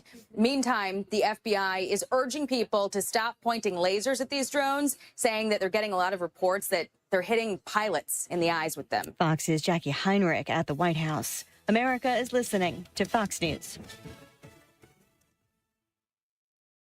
Sometimes I struggle to get to sleep. My body stopped for the day, but my mind is still running. So I take ZzzQuil. ZzzQuil, the world's #1 sleep aid brand, has a range of non-habit-forming products to fit you and your family's needs. Invest in a great night's sleep for the best you tomorrow. I'm awake and ready to take on anything. Better days start with ZzzQuil nights. Explore our products at ZzzQuil.com. Use as directed. Keep out of reach of children. Did you know you can get your prescriptions for less at your local pharmacy? You can with GoodRx. It's the free app that can save you money on your medications. Just search for your prescription, choose the pharmacy and the price that works best for you, and then show your GoodRx coupon to your pharmacist at the drop-off counter. GoodRx works at over 70,000 pharmacies, including Walmart, Rite Aid, and Walgreens, and it works whether you have insurance or not. It's easy to save. Next time you drop off your prescription, check GoodRx. To start saving today, go to GoodRx.com. GoodRx is not insurance. Air Comfort Service, heating, cooling, and insulation, weather. Chief Meteorologist Dave Murray. Lots of clouds with developing rain showers for evening plans, but this is not a lot of rain this evening or overnight. 45 for the overnight low. Evening temperatures about 49 degrees or so. So not a lot of change in temperature. On Wednesday, clearing skies. The sun returns, a breezy 45. Wednesday night, partly cloudy down to 26. Thursday, sunny and chilly 47. This is 97.1 FM Talk. Chief Meteorologist Dave Murray. I'm Chad Robinson with Your Money Now. The Federal Trade Commission passed a rule today requiring ticket sellers, hotels, and vacation rental sites to disclose total prices, including fees up front, banning them from concealing charges until the very last minute. The rule is one of the final pieces of President Biden's crackdown on so-called junk fees. Meanwhile, traders are awaiting the Fed's next rate decision, set to be announced tomorrow at the end of the central bank's final 2024 policy meeting. Traders currently pricing a 95% chance of a quarter-point cut. On Wall Street, stocks were lower. The Dow dropped 267, the S&P 500 down by 23, and the Nasdaq fell 64. Some Walmart employees are now wearing body cameras in U.S. stores as part of a pilot program. The tech is being expanded into the retail space to help deter conflict and even prevent theft. That's your money now. If you're living with dry age-related macular degeneration or dry AMD, you may be at risk for developing geographic atrophy or GA. GA can be unpredictable and progress rapidly, leading to irreversible vision loss. Now there's something you can do to slow it down, get it going slower. Izervay is proven to slow GA progression. Izervay gets GA going slower. Izervay or avacincaptad pagel is a prescription eye injection used to treat GA. Don't take it if you have an infection or active swelling in or around your eye. Izervay can cause eye infection, retinal detachment, or increased risk of wet AMD. Izervay may temporarily increase eye pressure. Your vision may be impaired after an eye injection or exam. Don't delay. Ask your doctor about Izervay today. Izervay gets GA going slower. Visit Izervay.com. That's Izervay. This hour of the Mark Reardon Show is sponsored by Gamma Tree Experts. Your trees deserve the best care. Call Gamma Tree Experts. We have Ethan's news coming up with Ethan Hanford. Sue is off this week. And I have another scam story to share. Be careful out there. This one is closer to home, and I'll explain here in just a couple of minutes. Also, I have not commented on Ketanji Brown Jackson's appearance on Broadway over the weekend. That was special, and if you haven't heard about it, we're going to share some information here in just a moment. I want you to go get your eyes checked at Ophthalmology Associates. They have a great, great team of doctors and also folks who work in the office. Now, the doctors, we call them the doctors Greg Birdie, Ranjan Malhotra, Robert Brusati, Andrew Royer, Samuel Berry added to the practice last year. More doctors in St. Louis go to see the Ophthalmology Associates doctors. That's why we call them the doctors. But if you need any kind of care for your eyes, whether it's just something with dry eye this time of year, you need maybe something else to be looked at, you have an interest in modern LASIK, they can take great care of you here with an awesome location near 270 in Manchester and a great team. And I want to go beyond the doctors because I always speak very, very enthusiastically about the team of assistants that they have, just the office experience at Ophthalmology Associates. These doctors take this very seriously. Their awareness of the fact that, you want to be comfortable. It's not fun having your eyes poked around on, and they'll tell you your vision is their business. They do a great job with that particular topic. It's what they do at the doctors. YourEyeDoc.com. Make an appointment today by calling 314-966-5000. Ophthalmology Associates. Tony La Russa here. Has your loss of energy and weight gain thrown you a curveball in your relationship? If so, go see my friends over at Victory Men's Health. Discreet first-class professionals will help you hit those curves out of the park. VictoryMen'sHealth.com. That's VictoryMen'sHealth.com. Attention! Have you racked up $10,000 or more in credit card debt? Are you barely getting by making minimum payments? With credit card debt reaching all-time highs, National Debt Relief is notifying consumers about significant debt relief options currently being made available to help those with overwhelming credit card debt. These options may reduce a large portion of credit card debt for those who qualify. You don't need to declare bankruptcy or take out a consolidation loan, and you may only have to pay back a fraction of what you owe, even if you have bad credit. National Debt Relief has already reduced the credit card debt for more than 550,000 consumers, so don't wait. If you owe $10,000, $20,000, or even $100,000 in credit card debt, you can now take advantage of this financial debt relief as the cost of living continues to skyrocket. To check what debt reduction you may qualify for, call 800-580-7766. 800-580-7766. That's 800-580-7766. Surprise! Surprise! Surprise parties, they can be fun, right? Well, financial surprises, not so much, especially when you're retired, like finding out you owe more in taxes than you thought you would, or having to go back to work to make ends meet. Maybe you think you'll be okay, but why not double check just to be sure? Call Marvin Mitchell at Compass Retirement Solutions and schedule a retirement double check. Marvin and his team have been helping families plan for retirement for more than 15 years. Call 314 314-373-1598 to schedule your retirement double check with Marvin Mitchell at Compass Retirement Solutions. That's 314-373-1598. Don't let a financial surprise derail your retirement dreams. Give Marvin and the team a call, 314-373-1598. Firm offers insurance services, investments, and services offered through Compass Retirement Group, a registered investment advisory in Missouri and in Illinois.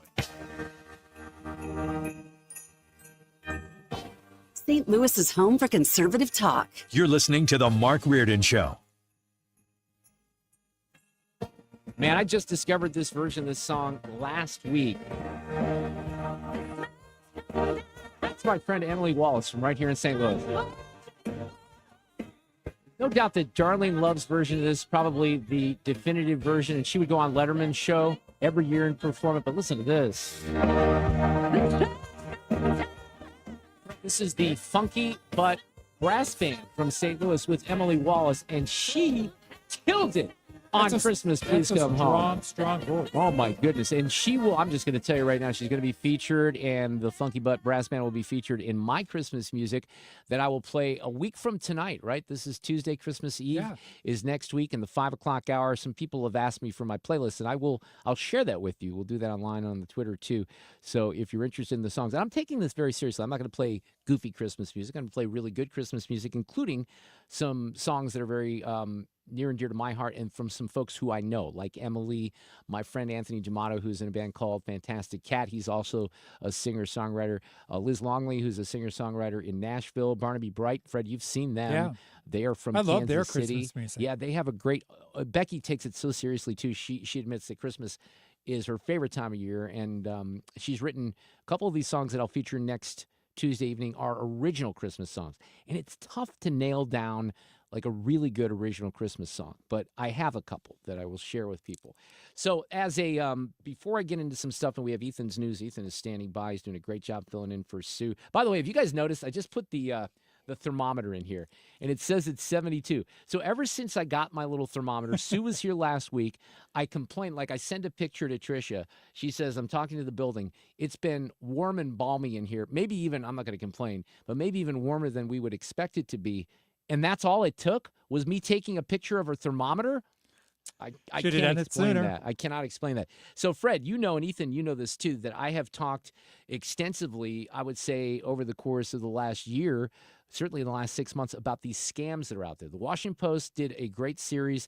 They may not have even wrapped it up, where they featured some of these people, and one woman in particular who was taken for like $680,000 in her retirement account from somebody who claimed to be an FBI agent. So check this out. I'm not going to identify people here, but I get this from a friend this morning. Two things I got from this friend. The first thing is the exact text that I got from the United Postal Service that was not from the United Postal Service that says this. And ladies and gentlemen, look at the top. When your text comes in, you'll see weird numbers, and it doesn't say anything. Well, it's fake. I mean, basically it's fake. But it comes in from a number that says 63962-901. It's just a bizarre number. So the message says your package cannot be delivered due to incorrect address information. Please update your address, and we'll deliver it as soon as possible. So this is very interesting. I did this. Remember, Fred? Yeah, you So did. I filled out the address. Now, I was expecting a package, so I filled that part out. I put my address in. Then it says I owe postage. Well, that's when I flagged it. I'm like, wait a second here. And I should have noticed beforehand. So the friend who sent me this got the exact same scam. But listen to this. They said, I wanted to tell you, you know, the lady that you did the report on that was scammed by someone who said that he was an FBI agent, got like $675,000 or so. Well, I couldn't believe it, but I have very close friends. She's 70, and she got the same call that they're the FBI agents. They got their bank accounts, their credit cards, but when they told her not to go into the bank, because remember, the guy's like, hey, you know, they play it off as like this big official FBI mission. You can't go to the bank because they may be in on it or whatever. I don't even know what the story is. So the husband goes into the bank and reported it, and then they tell him, dude, this is a scam, right? Well, he comes out and tells his wife, and she hangs up with the FBI agent, but the damage is already done, and they scammed him for a lot of money. And she says, my friend says, I felt so bad for her. She sat there crying. She said that I couldn't believe how gullible we are. And here's the thing. These are two very smart, educated people. This is the trend is not dummies, you know, and it's embarrassing to the people that it happens to. But these things are so sophisticated. Good rule of thumb, don't give anyone your social, your credit card information. Just don't do it because they're going to try to scam you. And this is devastating for these people. And, you know, if this is happening here in St. Louis, it happened. Washington Post didn't have too much trouble finding stories. This has to be happening. And again, you know, like it's a batting average thing. So they got 10 people. Even if they get 1 out of 10, it's a success for the phishing scam. And I can see how you would be likely to bite on it at least once, depending on what's going on in your life. Right. Like you were expecting a package, Yeah. and the timing was just unique to that. Yeah. But I got one from the alleged postal office on Saturday as well. Yep, they're very sinister. Just be careful out there. I did also, we got Ethan's news coming up. I did want to say that I had a great time last night. First of all, Tom Ackerman did an outstanding job at the Jack Buck Awards. And Ethan, I don't know if you got a chance to listen to it. It was broadcast on KMOX. Ken Hitchcock was awesome. And let me just play one soundbite because there were a bunch of folks that were featured last night. Jeremy Macklin was there. I got a chance to talk with Coach Drink. I know Coach Drink just a little bit. I've been out with him. I had never met Brady Cook, so I said hi to Brady because I play golf with his uncle Matt Martin, who owns Sugar Fires, and Matt pisses me off because he's a damn good golfer. Brady agreed with that. But here's Ken Hitchcock, who was also honored last night. I thought this was pretty cool. Now, a little perspective here. The new Blues coach, Jim Montgomery, is like down the dice from him, right? Here's what he said. When I came here, listen, we lead a nomadic life. Like when you sign on to be a head coach, you're not staying in the same place for 12 years. No offense, Monty, but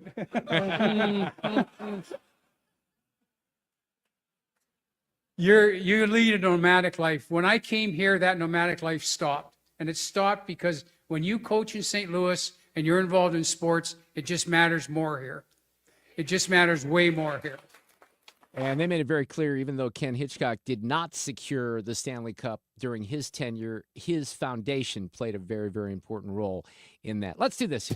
These allegations are deeply concerning. Does the president have any comment? We're not going to comment. It's not clear messaging. No. And now, Sue's News. Brought to you by Sue. But not today. Except it's not Sue, it's Ethan again. Hi, everyone. So I will say, first off, that's pretty cool comments there by Ken Hitchcock. And you hear constantly St. Louis former athletes and coaches saying that. That's not just him saying that. It's pretty, I take pride in that as a St. Louisan. So that's a pretty cool thing. I got to say, maybe I should pull this for audio cut of the day. I don't want to be overly mean, but Ackerman got a pretty good line in at the beginning when he was welcoming people to the crowd. Were you listening? No, I didn't He hear it. said, and this is over downtown at the MAC, downtown location. I don't know if there were 500 people in the room or, 1,000 people. I have no idea. Let's just say 750 as a compromise.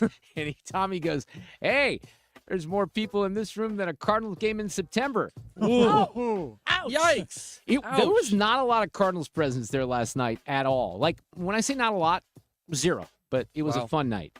So a couple of, I guess this was probably last week, I mentioned this Aaron Judge and the dropped ball from the World Series in the auction. Oh, that's selling right. For, I think I said over 40,000. Well, Freddie Freeman's ball just sold for a lot more that he hit the walk-off grand slam in Game 1. Oh, yeah. I wasn't even going to mention this. It just popped up. That sold for over $1.5 million. Well, if I'm a Dodgers fan and I got a bunch of money, that might not be a bad little keepsake there, Yeah. right? And by the way, history. there are some Yankees. There's a Yankees story this afternoon. You want to share that? Recent. Cody Bellinger, former Cubs first baseman and outfielder, just traded to the Yankees just a few minutes ago. That. Yeah, that just so happened. still waiting to see what the return is on that. But that's a big one. The Cubs have been pretty active here these last couple of days, just getting Kyle Tucker and now sending Cody Bellinger off. So we'll have to keep an eye on that as well. Okay, here we go. Mark, I'm curious. Do you or your wife, do you guys facilitate giving Alexa's teachers Christmas gifts of any sort? Yes, of okay. course. So I have some advice for you. If you're giving your kids, teachers some gifts this month, here's what they do and they don't want. So someone asked 800 teachers about common gifts that they want to get at this time of year. 52% said that they just want handwritten letters, that they appreciate that from the kids, from the parents. Cash or gift cards was next at 45%. Classroom supplies is a big one, 33%. Following that, personal items like scarves, coffee mugs, and then at 24%, packaged food like cookies or candies. That came in at 24%.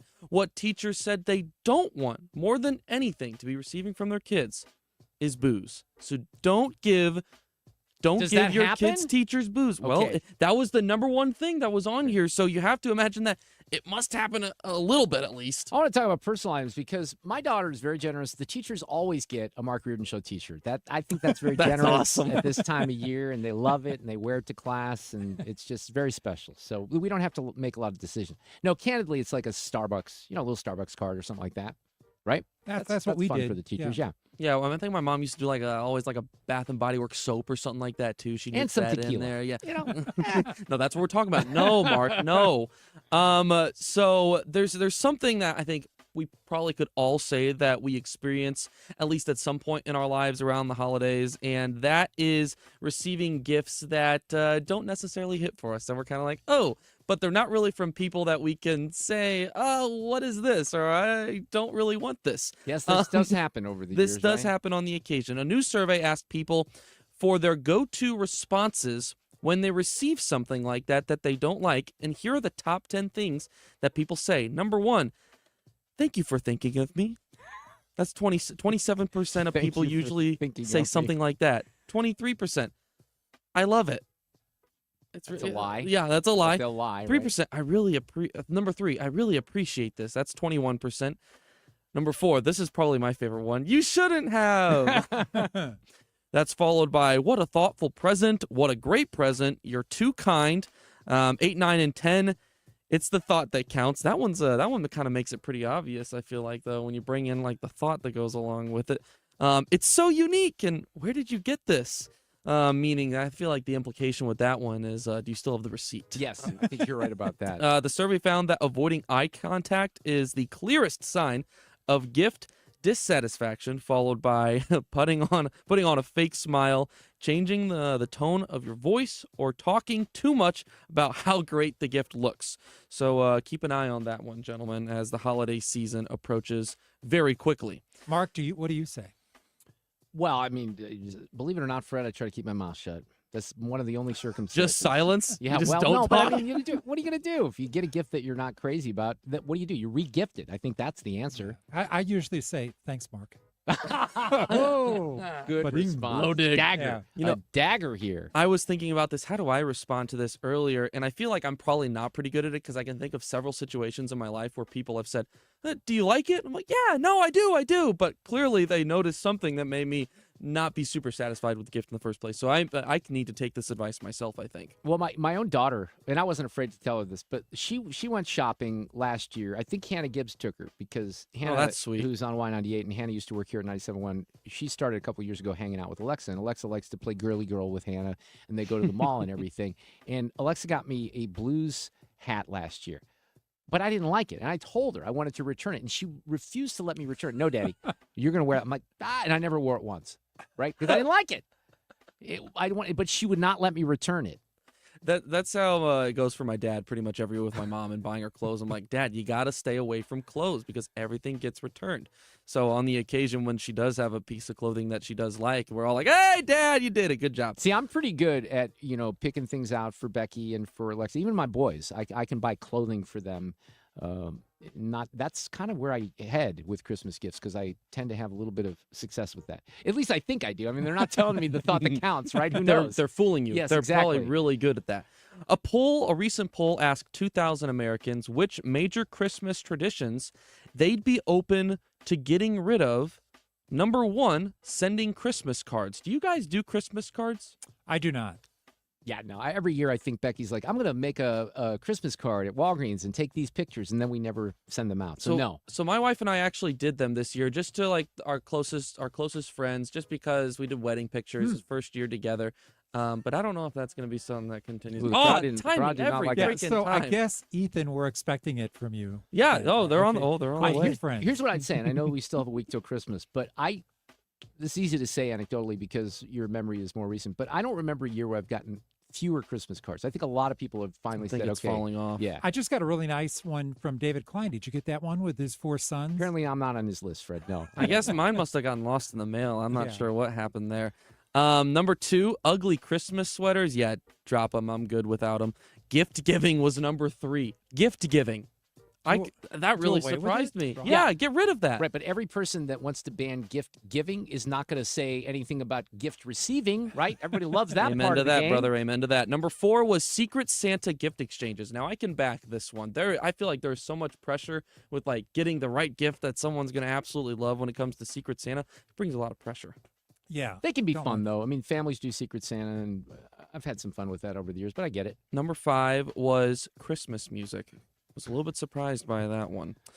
Okay, before we wrap this up, a couple of on this days in history. Today is National Maple Syrup Day, so happy National Maple Syrup Day to all who celebrate. You guys regular syrup or maple syrup people? To all those who are observant. Yeah. Yeah, I'm regular maple syrup. Whatever. I just have syrup. I don't know. Well, Is there a difference? there is specifically maple syrup, and there's just regular syrup. Okay, how about Aunt Jemima? Okay, Right, there you go. that's fair. Or Okay, whatever brand. 121 years ago Can you today. even say Aunt Jemima anymore? That's probably like. Yeah, probably not. I don't think you can. I'm canceled. Go ahead. 1903, Wilbur and Orville Wright took their first flight and proved man could fly.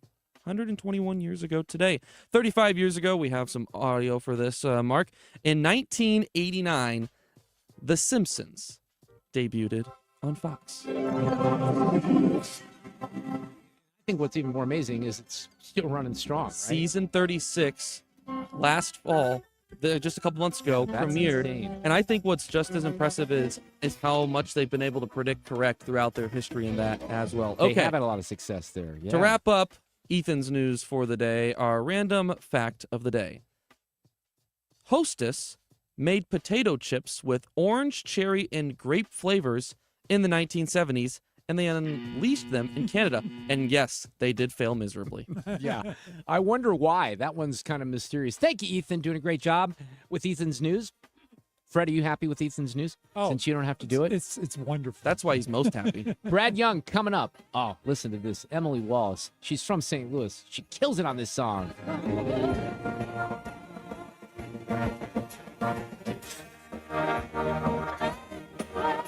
Follow Mark on Twitter at Mark Reardon KFTK and Instagram at Mark Talk. You're listening to The Mark Reardon Show.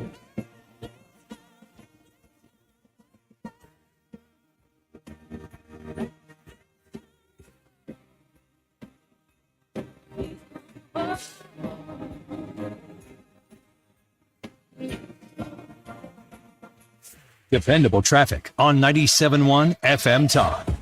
You're going to be taking it slow 270 northbound Manchester to 64. Then you're heavy from Page to 70 with crashes on the right shoulder. Then up a little further on the left lane. You've got the 170 southbound delays take you from Olive to 64. Pretty heavy. 70 westbound. Slow from Union to Lucas Hunt. Then through O'Fallon and approaching 64. 55 southbound fills in from Broadway to Bates, Bayless to Lindbergh. You've got 64 westbound. Slow Kings Highway to Big Bend. McKnight to 270. Then through Chesterfield. 94 to Winghaven. Eastbound side from Mason to 270. 170 to Big Bend. Grand over the Poplar Street Bridge. And 44 westbound, heavy from Lindbergh to 270. From the Cordell and Cordell Traffic Domestic Litigation Firm Traffic Cam, I'm Trent Erickson with traffic on 97.1 FM Talk.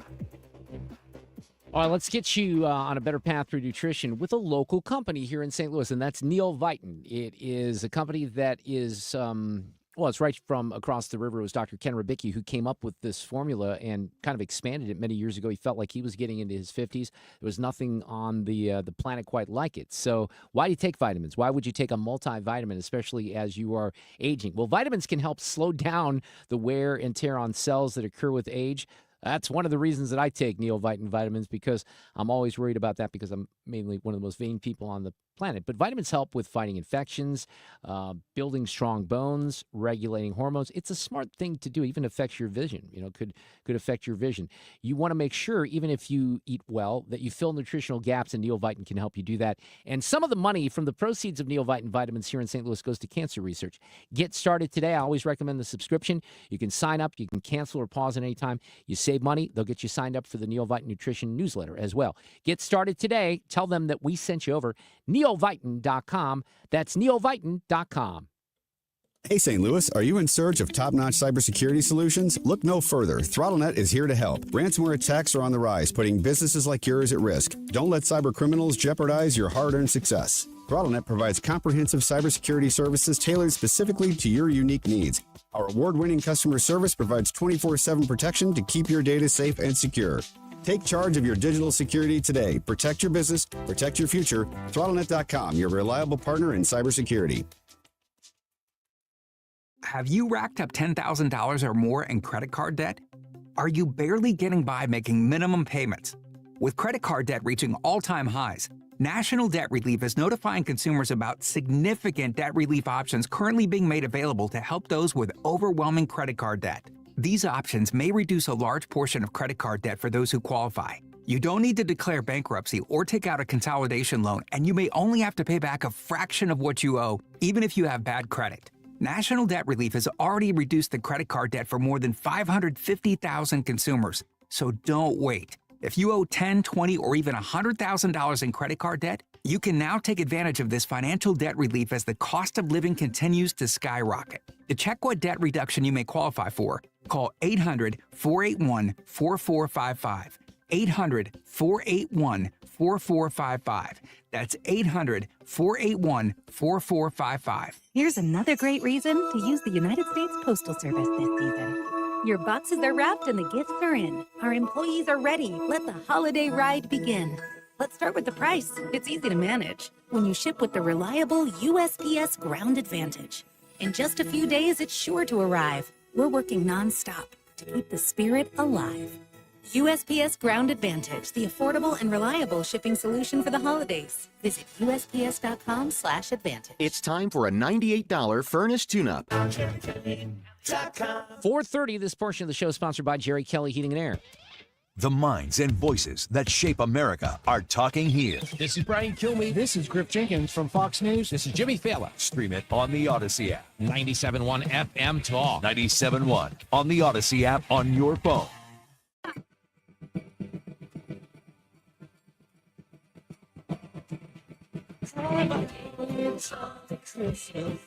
It's the best time of the year. I don't know if there'll be snow, but have a cup of cheer. Hey, we're going to hook up with former Fox local anchor John Brown, who's down at Fox 35 in Orlando now. There's a story that went national yesterday, and I'm watching the video at home, and all of a sudden John Brown pops up. I'm like, hey, I know that guy. So he's going to join us and kind of fill us in on what that was all about. On the topic of John's, my friend John Ziegler, the co-host of the podcast, The Death of Journalism, will be with us at 5:07. Brad Young is here, our 97.1 FM Talk legal analyst. He is a partner with Harris, Dow, Fisher, and Young. He fills in occasionally for me here on 97.1 FM Talk. Brad, how are you this afternoon? I'm doing great. And by the way, my first name is John. Is it really? My first name is John. So is it John? It is. That's why I go by J. Bradley. Oh, I didn't know John that. Bradley Young. So listen, it's three Johns, no waiting. Does anyone call you John, like in the family? Only my parents did right before I got beat with the paddle or the belt. But I like John Bradley Young. That sounds like a professional golfer or something like that. I don't know. It's got a ring to it. Or an attorney. Anyway. Well, now we've got you cutting out here on some. That's why I go by the first initial. You know that. Yeah, exactly. That looks better. So let's talk about a few of the things that are happening. And by the way, let me just start with this, just because I was quite surprised that when I looked up right before I was doing the show here this afternoon, Alvin Bragg and Jessica Tisch is her name, was up on stage. Listen to what Jessica Tisch, who's the police commissioner of New York, actually said here about the CEO of United Healthcare being shot. There is killed. Heroism in what Mangione did. This was a senseless act of violence. It was a cold and calculated crime that stole a life and put New Yorkers at risk. We don't celebrate murders, and we don't lionize the killing of anyone. Well, she put the hammer down, and I was kind of surprised because of the source. I have nothing against Jessica Tisch, but it was kind of comedic to see Alvin Bragg standing right next to her there. Brad, I don't know if you saw that. We hadn't seen him since the Danny Penny case was I resolved. did see that. It was very ironic, I think, because of the Daniel Penny situation where Daniel Penny was being prosecuted for being a hero. And so, it is interesting that Bragg was having. And in this particular case, and again, it sounds like we got some issues with your audio cutting in and out. You have Alvin Bragg still involved in the hush money trial conviction, and Judge Merchan, explain what's going on here with that. He's not throwing that out, right? He is not, and if I'm still cutting out, we can always go to the phone. Here's exactly what's going on. It is not being dismissed at all. In fact, Judge Merchan said that even though the Supreme Court has held that President Trump had a large swath of immunity because of official acts, he is not going to be dismissing the charges. So what does that mean realistically, though? Does it mean anything? What does that mean? Here's the whole problem in a nutshell. Trump cannot file an appeal, which I think all of this goes away on appeal. Trump cannot even file an appeal until the sentencing occurs. So that's why Merchan and Bragg want the sentencing to be delayed until 2029, because that means Trump can't file an appeal of these convictions until 2029. So they can maintain he's a convicted felon for all of the presidency. But I am almost 100% sure, even in New York, that those convictions will be overturned. All right, so you have now ABC News, George Stephanopoulos settling for $15 million. This was what got them into trouble in the first place, George Stephanopoulos and Nancy Mace. Donald Trump has been found liable for rape by a jury.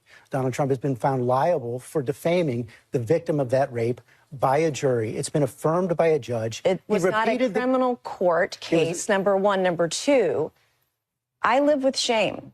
And you're asking me a question about my political choices, trying to shame me as a rape victim, and I find it disgusting. Asking you a very simple question. So that's what got ABC into trouble. And then Jake Tapper actually says this. The one on 60 Minutes is because they didn't like the editing that had been done to the Kamala Harris. From Kamala Harris. Yeah. I mean, this is wildly ridiculous. So he's referring to these other defamation suits that the former president says he's going to file. So what do you make of all this? Because the contention that Chuck Todd and some of the others are making is if this thing would have gone further in the process, the one in particular that, ABC just settled for, that they feel like it would have been tossed out. So what's happening here? Well, here's what I think is interesting, is that in order to win on a defamation lawsuit, Trump would have to show, because he's obviously a public figure, he's obviously a former public official. So in order to win, he has to prove that there was clear and convincing evidence to support a finding of actual malice. Now, actual malice means that the speaker knew it was false and proceeded to state it anyway. So when you apply that to the George Stephanopoulos situation, Mark, what you have is you have ABC looking at this and saying, well, we're not paying $15 million because we love President Trump. We're paying $15 million because we believe the evidence would show that George Stephanopoulos had actual malice in misstating. It wasn't a misstate. He maliciously done. Yeah. And you are still cutting out here, Brad, unfortunately. Darn it. I don't know what the problem is. You want me to call in? Well, I don't think so, because we're going to run out of time. Let's try to finish this out here and just ask you about these. So on the other things, so Tapper's referring to the 60 Minutes case, and what they say there isn't, look, we played the audio. There was deceptive editing. Now, media outlets do this all the time. So is there a case for defamation with something like that? That seems like a stretch to me. Does seem like a stretch. And also on the cutting out, I'm hearing the cutting out from you as well. So it's a connection problem. I apologize. But yeah, selective editing, it's almost impossible to win on that because you're not making false statements. You're just showing them in a bad light, and that's an opinion. And against a public figure, it's impossible to win. But they certainly seem to be shaking in their boots just a little bit in the rest of the legacy media. Here's MSNBC, for example.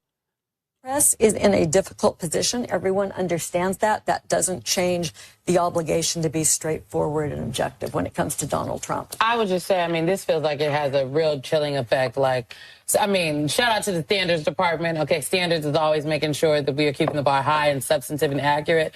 But what George Stephanopoulos said in that interview, it seems to hold up with what the judge said after the fact. And now his news organization and himself, George Stephanopoulos himself, is paying $1 million of his own money to the lawyers, and ABC at $15 million. It's insane. I love the fact that she gives a shout out to the standards office for making sure that they get the information accurate. See, they're people at MSNBC. They don't even realize what they're saying because they don't understand how deceptive they are in just providing news on a daily basis. So for for that reason alone, I think I support these lawsuits just to be vindictive. What the hell? Why not, Brad? Well, but also there's a genius move here because Trump has also filed suit against that Iowa pollster Ann Selzer and the Des Moines Register, but he's not suing for defamation because I don't think he would have a chance to win that. What he's suing under is the Iowa Consumer Fraud Act, which all they have to prove is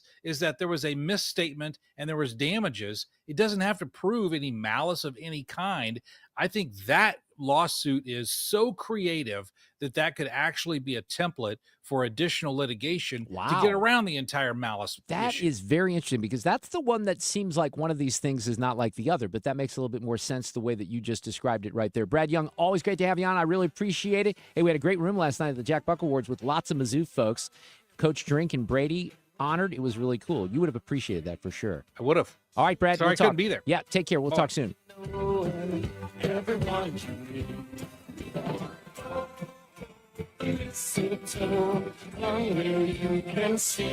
Dependable traffic on 97.1 FM Talk. All right, we've got a couple situations. Northbound side of 270 is slow Manchester to 64, but then you're heavy from Page to 70 with the crashes on the right shoulder. A little further up, you'll find a left lane taken out. Southbound side, slow spots from Page to Gravois. 55 northbound, heavy before Rebus Barracks. It's a report of a person struck by an auto in the right lane. Southbound side fills in between Broadway and Bates, then Bayless down to Lindbergh. 170 southbound, jammed up from Olive to 64. Westbound 70, slow Union to Lucas Hunt, then through O'Fallon and approaching 64. You've got 64 westbound problems from Kings Highway to Big Bend. McKnight to 270 through Chesterfield and 94 to Winghaven. Eastbound Mesa to 270, 170 to Big Bend, Big Grand over the Poplar Street Bridge, and westbound on 44, heavy from Lindbergh onto the southbound 270 ramp.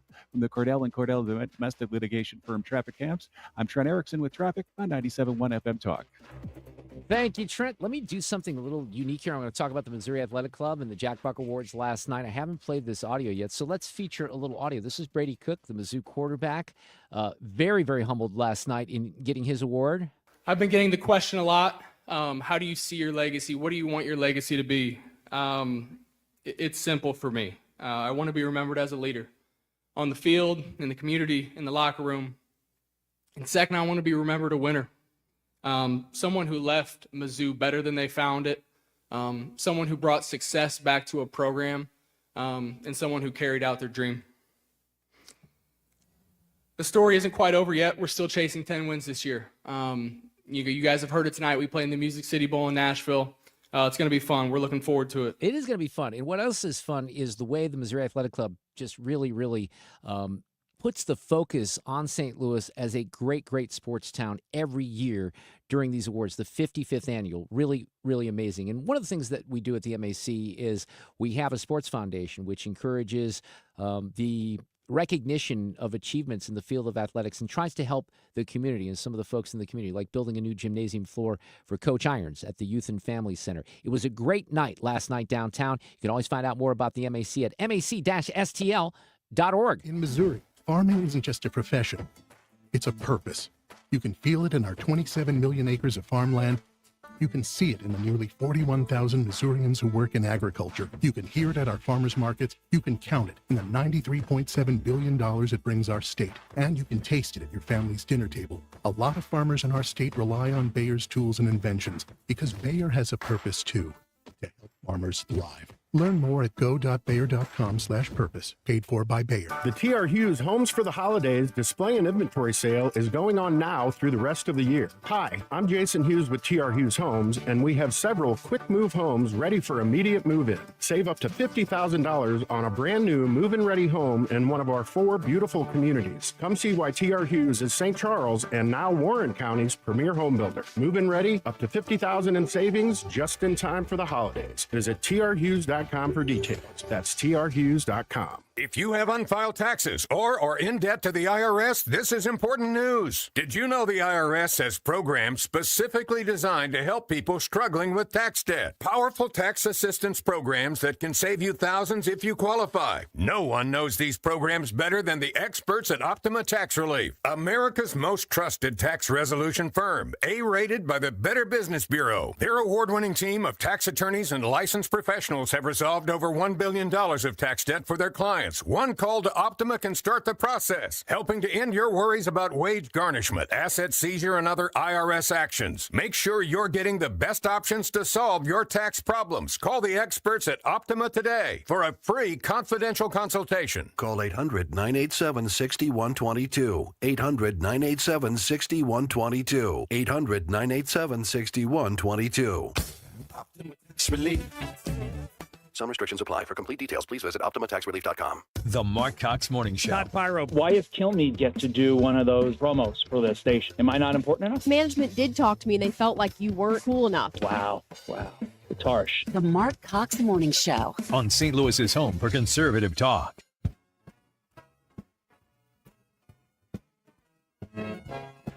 Mark Reardon on St. Louis's home for conservative talk.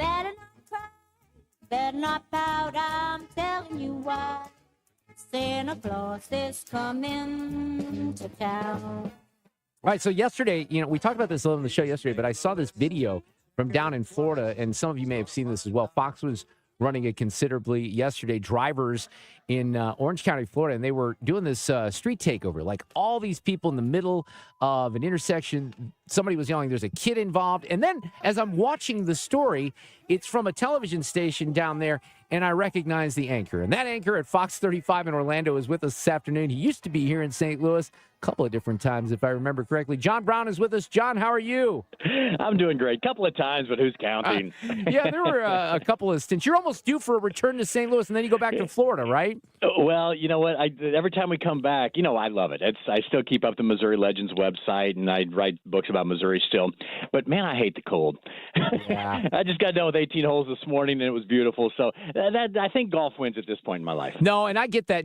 Today's an example of a beautiful day that just sort of teases you because we're like around 60. It was beautifully sunny, but then we're going to, the bottom's going to drop out here in the next few days, and we're back to the cold. So I don't blame you. Look, if truth be told, if you think through my process here, I was in Wisconsin for almost 10 years, and I decided that was too damn cold. Moved back to St. Louis, so there's still plenty of time for me to ease to the south eventually. Well, here's one of those stupid stories from Missouri. So I came back, Steve O'Loughlin with Union Station and the hotels there. Yeah. I came back to visit, and he said, hey, let's go golfing.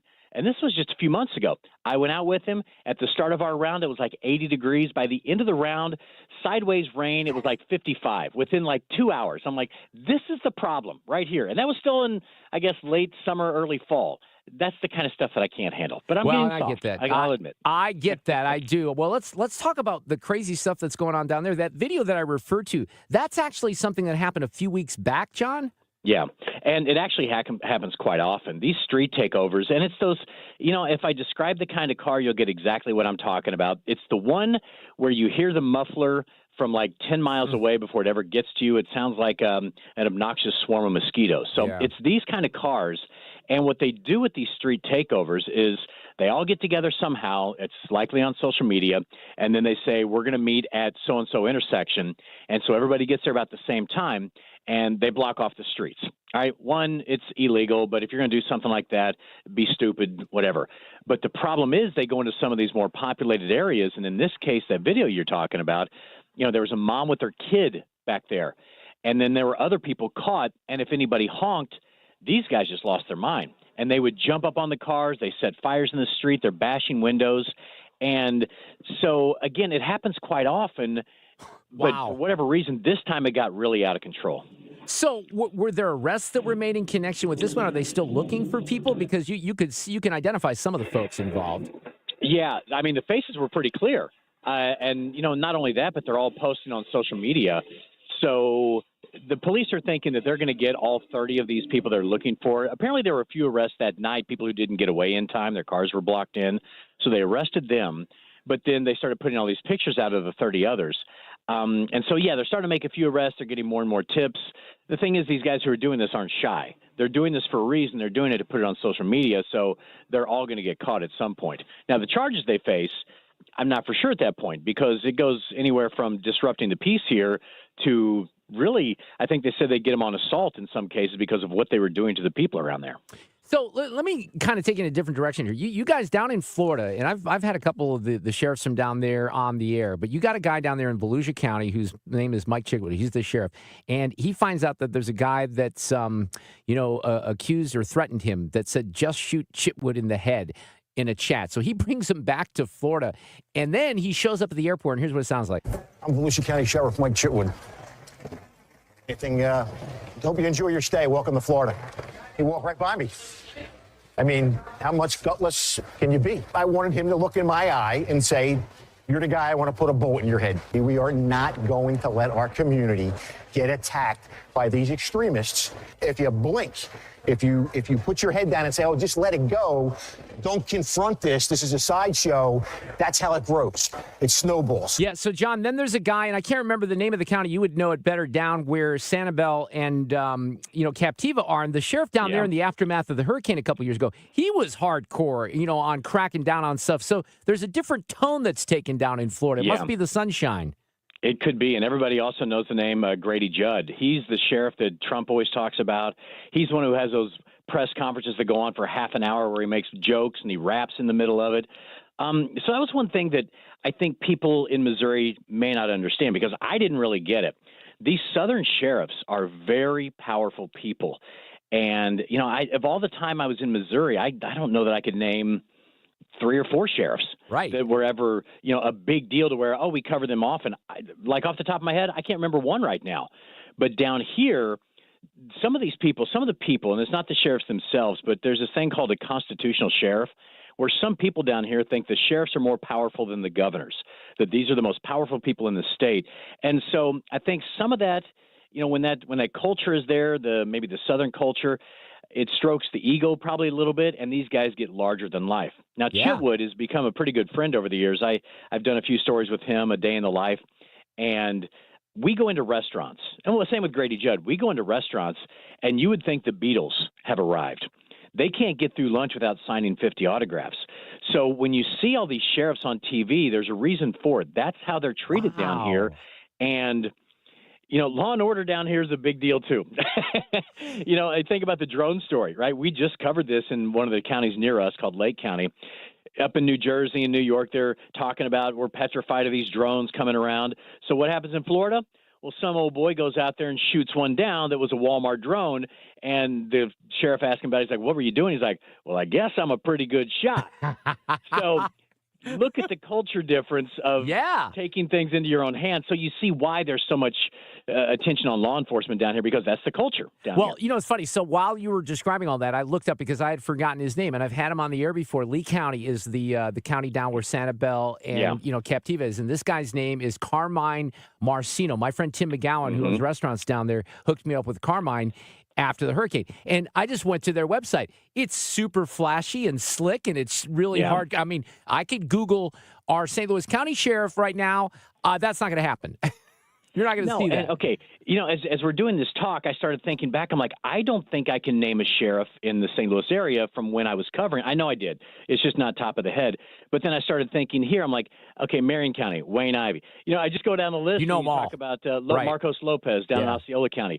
I mean, these are such big characters. I can name them off the top of my head in every county around here. Yeah, that's interesting. And so it is a big deal. And as much attention as there is on law enforcement, there's all kinds of crazy stories come out of Florida, rightfully so.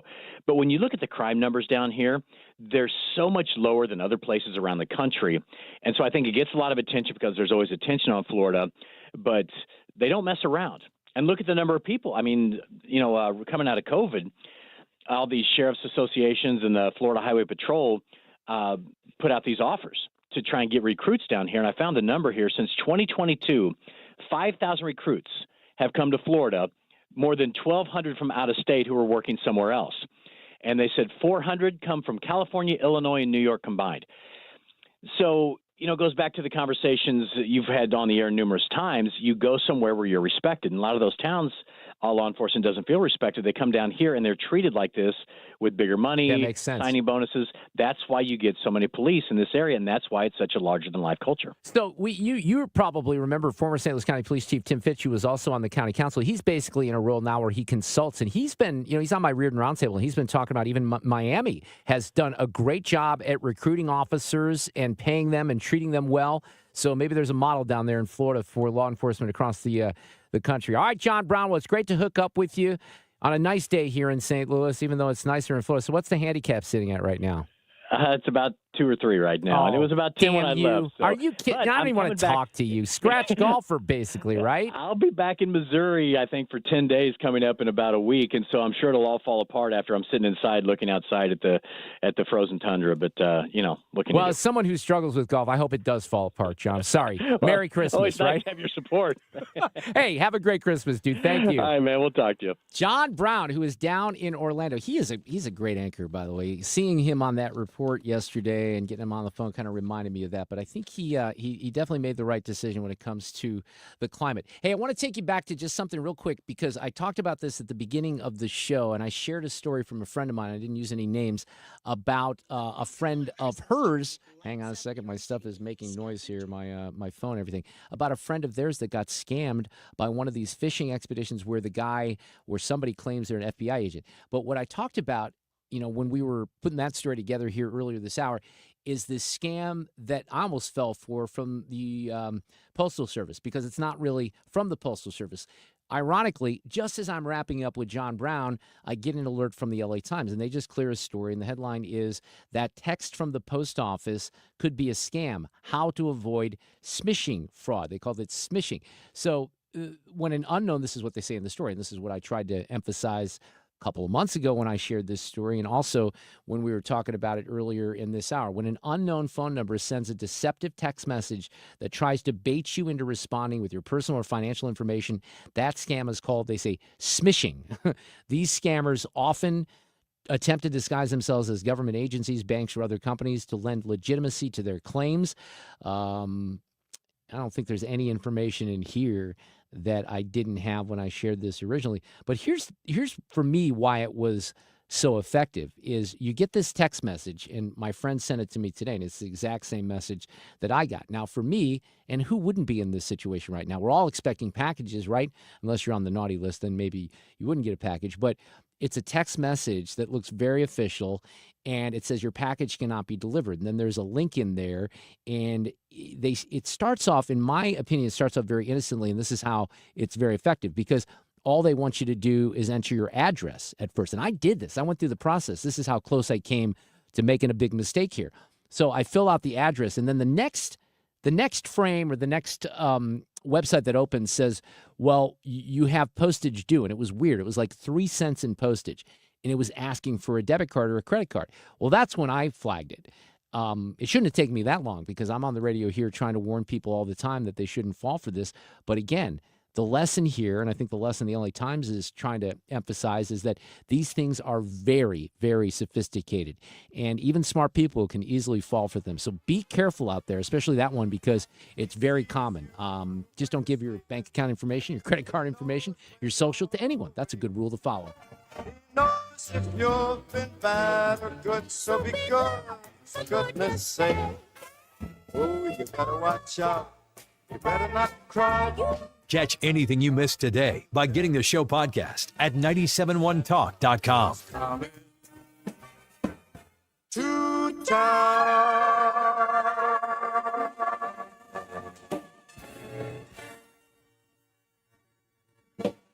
Dependable traffic on 97.1 FM Talk.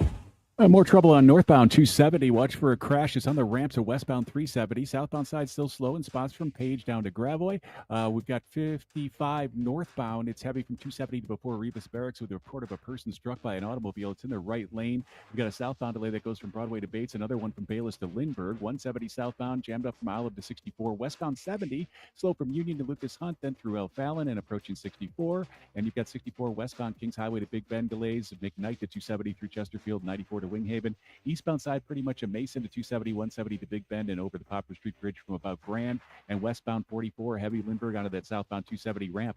From the Cordell and Cordell Domestic Litigation Traffic Cam, I'm Trent Erickson with traffic on 97.1 FM Talk.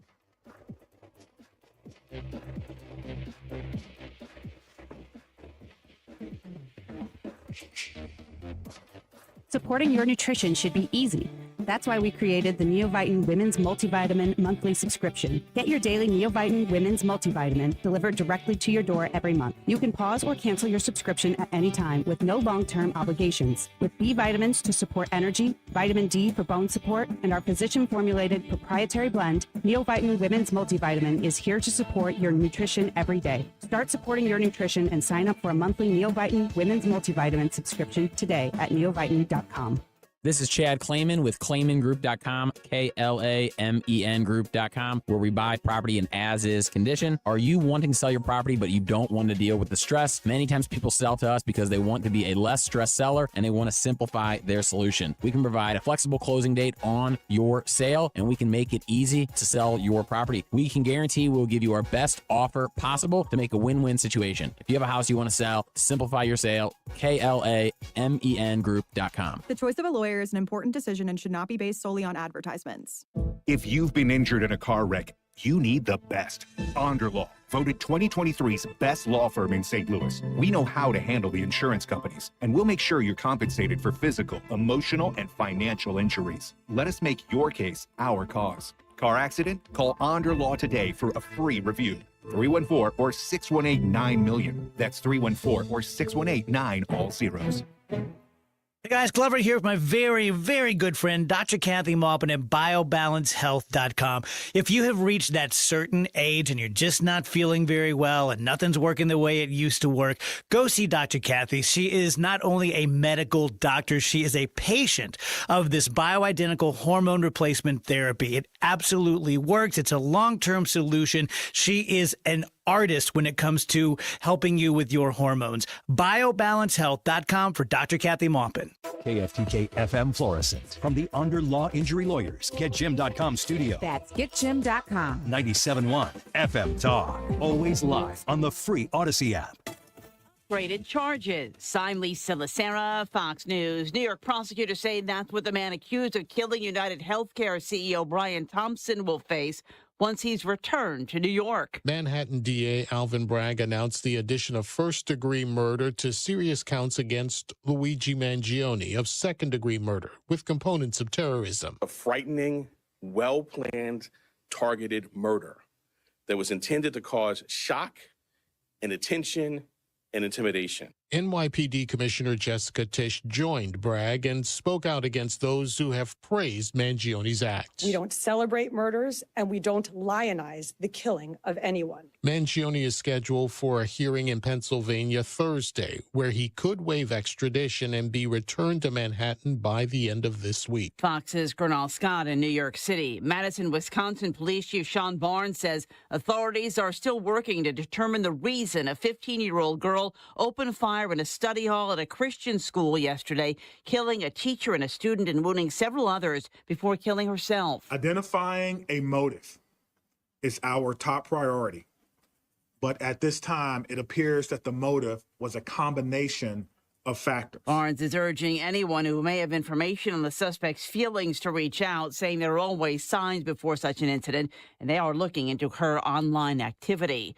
A couple hundred North Korean troops fighting alongside Russian forces against Ukraine have been killed or wounded in battles in the Kursk region. That's what a senior U.S. military official is telling the Associated Press. Ukraine has said North Korea has sent between 10 and 12,000 troops to Russia. NASA says the two astronauts stuck in space will be there even longer, saying they won't be back on Earth until the spring. America is listening to Fox News. Sometimes I struggle to get to sleep. My body stopped for the day, but my mind is still running. So I take ZzzQuil. ZzzQuil, the world's #1 sleep aid brand, has a range of non-habit-forming products to fit you and your family's needs. Invest in a great night's sleep for the best you tomorrow. I'm awake and ready to take on anything. Better days start with ZzzQuil nights. Explore our products at ZzzQuil.com. Use as directed. Keep out of reach of children.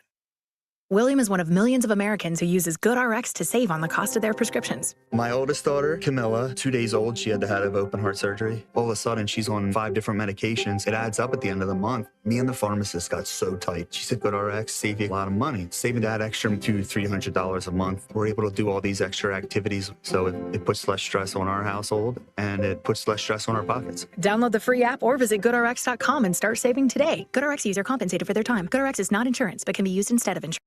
Air Comfort Service, heating, cooling, and insulation. Weather. Chief Meteorologist Dave Murray. Lots of clouds with developing rain showers for evening plans, but this is not a lot of rain this evening or overnight. 45 for the overnight low. Evening temperatures about 49 degrees or so. So not a lot of change in temperature. On Wednesday, clearing skies. The sun returns, a breezy 45. Wednesday night, partly cloudy down to 26. Thursday, sunny and chilly 47. This is 97.1 FM Talk. Chief Meteorologist Dave Murray. Steel holiday savings are here. Make room under the tree for gifts at the top of their wish list. Power up the holidays with great deals on long-lasting tools. Find the perfect gift at your local Steel dealer or shop the Steel Holiday Gift Guide at steelusa.com. Well, I always knew that the service at Michael's Flooring Outlet was outstanding. I spread the word and have been doing that for 4 years. I got to know Mike Reynolds several years ago, and at that time, we were talking about a project in my basement, and we just never kind of finished it. It was on me. It really was. But then we had some needs this fall, and I went to Mike and said, look, we want to pull the carpeting out of my daughter's room and the guest room across the way. What can you do for us? He gave us some options. We were doing it on a budget, hard flooring. It looks beautiful. My daughter's happy with it. We loved it so much that we had some leftover product. We were going to get a refund. And I said, wait a second, what if we do this area in the basement that we had talked about as well? So now we have 3 different areas with new flooring, with exceptional service at Michael's Flooring Outlet. And they can do it for you, too. If you're looking for a big project into 2025 or a small project, these weren't that big and they were done on a budget. Mike and the team can help you. Do not trust these decisions to a big box store. Nothing against the big box stores, but they don't have the depth of experience, the level of experience, the knowledge of all these great products, including some from Mohawk. Soft flooring, hard flooring. They have options for you at Michael's Flooring Outlet. IGotFloor.com. 3 locations, Old Town St. Peters, Darden Prairie, and West County on Olive. Check out Michael's Flooring Outlet today and tell them that I sent you along. Jules on Hampton in St. Louis Hills is paying some of the highest prices on gold, silver, diamonds, semi-precious colored stones, and fine watches on site. Jules on Hampton is a premier jeweler with an exquisite selection of diamonds, semi-precious stone jewelry, and vintage watches. Their expert design team can restyle your jewelry to today's contemporary style. They also do jewelry and watch repair. Need extra cash? Jules on Hampton is paying some of the highest prices on gold, silver, diamonds, semi-precious colored stones, and fine watches. Bring your collectibles and clocks, sports memorabilia, and figurines too. Jules on Hampton, 4506 Hampton, just 3 blocks south of Chippewa. Call them at 314-752-5000. That's 314-752-5000. So if you need some extra cash, looking for that one-of-a-kind piece, make Jules on Hampton your first stop. Jules on Hampton in St. Louis Hills.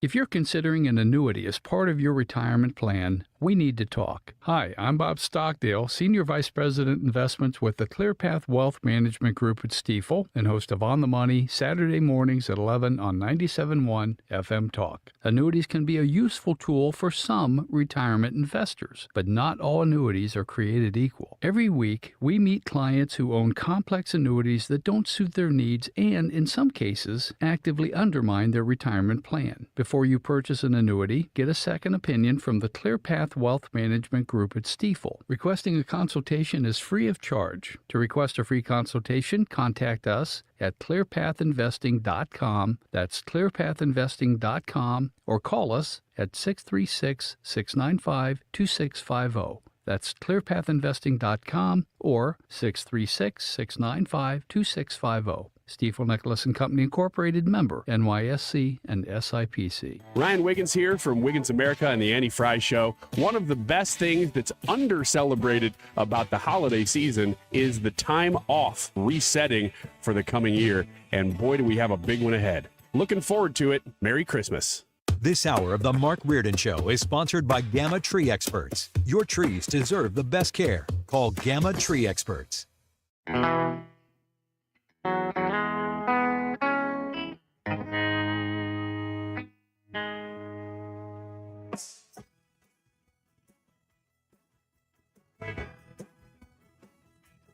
You know, when we hit the air on Monday, I'm here Monday and Tuesday. Sue will be back in the studio with us. Then I'm going to lighten the load. We're really going to go light on Monday and Tuesday, and I'm going to play some Christmas music on Tuesday at 5 o'clock. But there's still plenty of big stories this week, and we have Congressman-elect Bob Onder, who is new into Congress. Obviously, Blaine Luetkemeyer decided to leave. Bob won that seat out in much of St. Charles County, all the way into Boone County in Columbia. He'll be with us tomorrow. He's gone through some freshman orientation on Monday afternoon. My friend George Gray from The Price is Right will be here to play The Price is Wrong. Also, Johnny Holzem from the Well Hungarians will play a little Christmas music on Monday afternoon. So that's going to be fun as we take you into the weekend. Last week, one of the big stories at the end of the week, we talked about this on the Reardon Roundtable, was the Duke lacrosse accuser that came back and all of a sudden said this. I testified falsely against them by saying that they raped me when they didn't, and that was wrong. I hope that they can forgive me, and I want them to know that I love them and they didn't deserve that, and I hope they can forgive me. Okay, she kind of lost me on the whole love them thing, but that was a revealing moment. So I'm out to dinner on Friday night with some friends, and we're talking about this and some of the other crazy things in the news, and I said, and this can be very controversial, I said, this is a lot like the Jerry Sandusky case. Now, that can get you some odd looks, but I thought of my friend John Ziegler, and I'm not good at remembering all the details, so my friend Luke says, what do you mean by that? And I try to put it into context, but John has written about this, and he has written about the similarities in these two cases because of the way the media handled them. Zig is on the line from L.A. tonight. John Ziegler, how are you? Merry Christmas. How are we doing? I'm doing well, Mark. Always good to talk to you. So we can start with Duke lacrosse, and I want your opinion on that. But honest to God, Zig, I thought of you and Jerry Sandusky, and this is, as you know, it's a very tough thing to explain. And I've gone, because when you did this, and you and I have known each other for a long time, about 15 years. But I'll be honest, and I think I've told you this, when you went down that rabbit hole, I'm like, what is he doing here? This is crazy.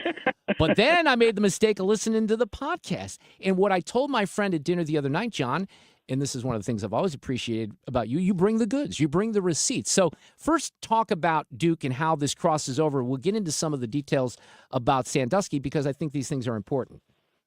Well, first of all, I appreciate you having the courage to discuss this because one of the biggest differences in the two cases, Duke lacrosse and Penn State Sandusky, is that while Duke was a huge story, it never got to the level that it was too big to fail. Unfortunately, Penn State Sandusky did. It got too large. The media coverage of it was so insane. The damage done was so profound. The establishment of numerous institutions were so deeply invested in what I believe to be a fairy tale that there was no going back, especially when you're forced to appear to be defending child molestation, right? Which nobody wants to be doing. No one wants to touch that with a 10-foot pole. Only I'm stupid enough to go and do that, which, of course, I'm not doing that. That's not even close to what I'm doing. In fact, just for people to understand, I have no dog in the hunt. I'm not even a Penn State fan. I thought Sandusky was guilty for the first couple of years of my investigation. I was interested in the Joe Paterno angle of this, who was the head coach at Penn State when this whole thing happened. Then I interviewed Sandusky in prison, and I started to question everything, but I wanted to actually prove him guilty because I didn't want this on my back. The last thing I wanted was Sandusky to be innocent, but then after about another year of investigation, I realized there was no other alternative here to make the entire story make sense than that the idea that, believe it or not, Sandusky was innocent. And, oh, by the way, while the media won't tell you this, I am hardly alone. There are many, many other, maybe even more credible than me, investigators, authors, documentary filmmakers, investigators who have come to the exact same conclusion, and it's not even close. Now, it's interesting to me that some people at least have had their eyes opened by what happened in the Duke case because, as I said, the Duke case was big, but it was nowhere near the level of Penn State, and it never made any sense. I mean, the thing about the Duke case that had at least some people like Stephen Miller, who was now obviously associated with President Trump, he was one of the few out there saying immediately that this case doesn't make any sense because, among other things, to believe the allegations against the three Duke lacrosse players, you have to believe that about 30 or 40 people were in on the cover-up. Right. because they all attended this party where this brutal rape happened of this stripper. And of course, that doesn't make any sense. No. I mean, especially in this day and age, especially at a prestigious university like Duke. So the allegation never made any sense. I think that this admission by the accuser, who, by the way, I'm not sure people understand, she did that in a podcast interview from a correctional facility because she killed her boyfriend. Right. That is a little nugget that we should include. I did mention that last week. You know, when we talk about Duke, the other story that I share a lot, every once in a while I'll go out and I'll do, you know, a speech to a group. I don't like doing speeches, Zig, but, you know, I'll talk about media bias, and I talk about the BYU-Duke volleyball game, which you and I chronicled quite effectively. And what happened there, just to remind folks, is there was a volleyball game in Salt Lake City. There was an accusation that whenever the African-American player for Duke was up there, people were shouting the N-word. Well, there were hundreds of people in the stadium. Nobody caught this on video or audio or anything. LeBron James goes out there and tweets about it. They do an investigation. Not only is there no proof that it happened, Zig, but there's ample proof that it did not happen. But that didn't stop ESPN, didn't stop Dawn Staley at South Carolina from saying, and she's the damn basketball coach, I'm not going to play BYU because of white supremacy. So that's a case that's out there as well. But when we're talking about this at dinner the other night, my friends look at me and they say, like, are you saying Jerry Sandusky is innocent? And I said, yeah. And then they said, well, what do you mean by that? And I said, well, you'd have to listen to the podcast. So this is unfair of me to do. But if you're in a situation like that, and I'm sure you have been, and you have to summarize this, because John has done this podcast, which is very extensive. It's called With the Benefit of Hindsight, and it's lengthy. I think I can safely say that. How do you kind of, like on the radio tonight, someone's going to be skeptical. What do you say to that? Well, there's two things I would say to people who are of our mindset. The first you've kind of already alluded to, although you may not have realized it. You mentioned, you know, that the Duke allowed this thing to happen almost 20 years ago, and then they also, a couple of years ago, fell for what I believe was not a hoax, but essentially an urban legend involving that volleyball game. Duke and Penn State are what? They're elite academic institutions. Elite academic institutions are embedded with political correctness and wokedom. They are what drove both of these narratives. They immediately pled guilty and signaled their virtue to things that never happened, because that's the way woke people operate. That's the way academia operates.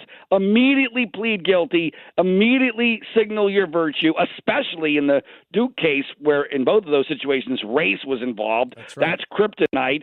And in the Penn State case, child molestation is involved, so that's also kryptonite.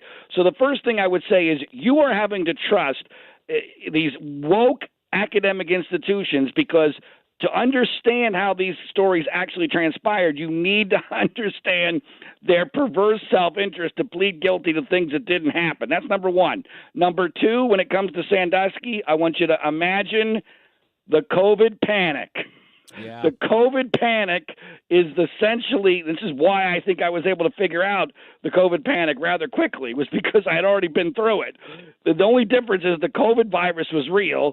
Jerry Sandusky's child molestation was not. Almost everything else is exactly the same. My God, we just went through a situation where for 2 years, at least in blue state America, somehow we were masking kids. Unbelievable.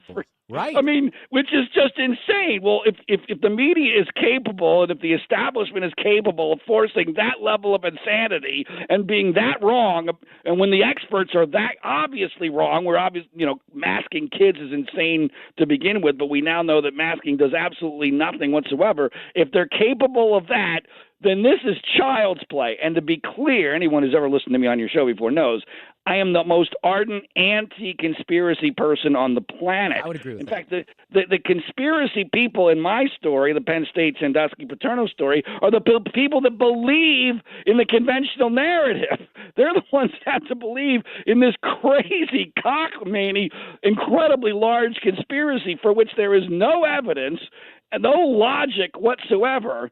And and then once you understand the atmospherics, the woke academia, the connection to the same mentality that sparked the COVID panic, then when you get into the details, you realize that the emperor has no clothes. Well, one of the things, this is only a small part of it, but when you chronicle this in the podcast, it's called With the Benefit of Hindsight, there's a couple of things that kind of jump from the beginning, which is the timeline doesn't work out, right, John?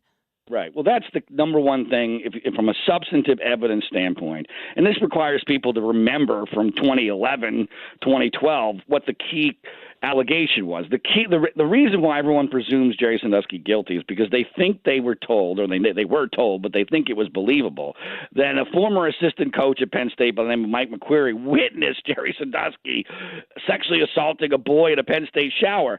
I 1,000% agree. If that story is true, then there's no reason to even bother with the rest of the story, okay? Yeah. I get it. I understand it.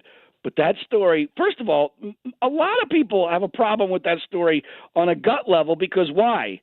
McQuarrie didn't do anything. McQuarrie, a very healthy 27-year-old, 6'4", 235-pound guy, did nothing to this elderly dude with what he thought was a 10-year-old boy in the shower, just left them there. That's his story. He just left them there. Well, never identified the boy, never got the boy out of harm. Right off the bat, people did question that, but they questioned it from the wrong perspective. The perspective they should have been questioning it from is that consistent with somebody who saw a sexual assault? Or here's what really happened. 10 years after Mike McQuarrie saw a ripple in the Loch Ness, I make the Loch Ness monster analogy here. In the Loch Ness in Scotland, he saw a ripple in the water 10 years earlier, and then 10 years later, investigators come to him and say, "We heard you might have seen a ripple in the water." And he said, "Yeah, I did. I didn't know what to make of it. It was weird." Well, there's a monster in that loch, and we need to catch that monster, and you're the only witness we have. And they manipulate him into telling a completely different story 10 years later than what he told at the time. And then when you look at when he actually reported this, I believe I have proven that not only did he get the first date, month, and year wrong, he got the second date, month, and year wrong, and actually waited 6 weeks to report what he saw in the shower, and he only reported it to Joe Paterno because the job he wanted had just opened up on the Penn State coaching staff. It had nothing to do with Jerry Sandusky. And people have got to listen to the podcast because when you tell this story, it's crazy. And by the way, just for some people who are going to think, well, this guy that Mark Reardon has on, crazy guy from California, he's the only one who thinks this. To your point, look, there was a book even this past year that Graham Spanier, who was the president of Penn State University, wrote called In the Lion's Den, The Penn State Scandal and a Rush to Judgment. So you were very close, John, with Franco Harris before he passed away. He was on your side of this story, right? Let me tell you about Franco. Franco, Hall of Famer, Pittsburgh Steeler legend, immaculate reception, a guy I became very close to. Unfortunately, passed away literally right before the 50th anniversary of the Immaculate Reception. He did a podcast just before he died, and he and I worked together on it. And he tells the story of what happened when he confronted Mike McQuarrie at Joe Paterno's funeral. Now, this is just after the story has exploded. Mike hasn't testified publicly. This is all anyone's talking about. Paterno dies like 2 months after this story breaks. He clearly, that clearly led to his health downfall, at least indirectly.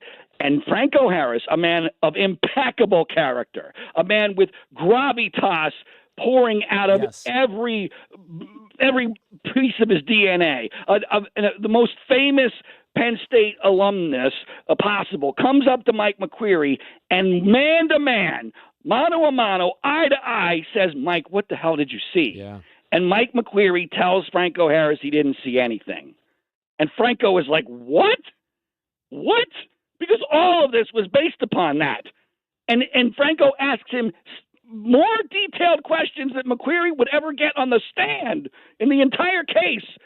And Franco, who was convinced of Sandusky's guilt, but knew that Paterno couldn't possibly be guilty because he had played for him, went to his death, putting together his story. You can find it online all over, where you just Google Franco Harris and his podcast. And it's, in part 3, he tells a detailed story with no incentive. I mean, Franco, he and I had dozens of conversations about this, maybe more than that. Franco needed to keep his reputation intact because he had statues. He has statues of himself. He's not going to come out in favor of Jerry Sandusky's innocence, but he told the story before he died so that there's a record of the fact that Mike McQueary did not witness what everyone thinks that he did. And I have told a much more logical story in the podcast with the benefit of hindsight to explain what McQueary really witnessed and did not witness and why this thing went down the way that it did in a perfect storm of BS. I've never asked you this, I don't think, but have you ever thought, because the way that John and I met is you did a great documentary about the media malpractice when Sarah Palin was picked as the vice presidential nominee. Have you thought about doing a documentary on this? Well, I did do a documentary called The Framing of Joe Paterno. The framing was figurative.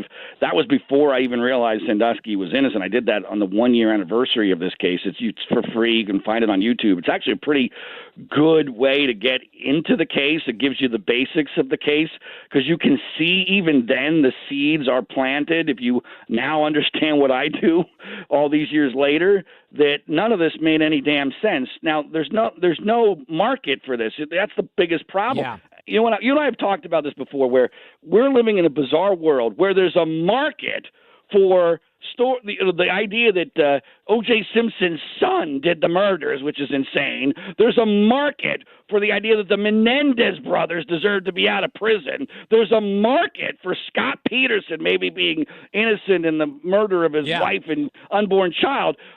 But there's no market for the most obviously innocent guy in a high-profile case that I could ever possibly imagine in the modern times, and that happens to be Jerry Sandusky because it deals with child molestation. That's and why. Because there's a perfect storm of factors basically keeping a lock on this case. But I'm telling you, you mentioned Graham Spanier's book. There's a book by a very famous author, Mark Pendergrass, called The Most Hated Man in America. He thought it was going to be a bestseller. I told him he was delusional because every other book he's ever written has done extremely well. He investigated the whole thing. There's a chapter about me in the book, by the way, and came to the conclusion Jerry Sandusky is innocent, but everyone ignored the book. Malcolm Gladwell did he a wrote about you, chapter. too. No, I know that Malcolm, But so this reminds me, because this came up during the dinner conversation the other night as well, and I have a little bit of a personal connection to this, although by the time the second case began, I was out of Milwaukee. But you probably are familiar with Making a Murderer, the Stephen Avery case. Absolutely. That guy is guilty as hell. And John,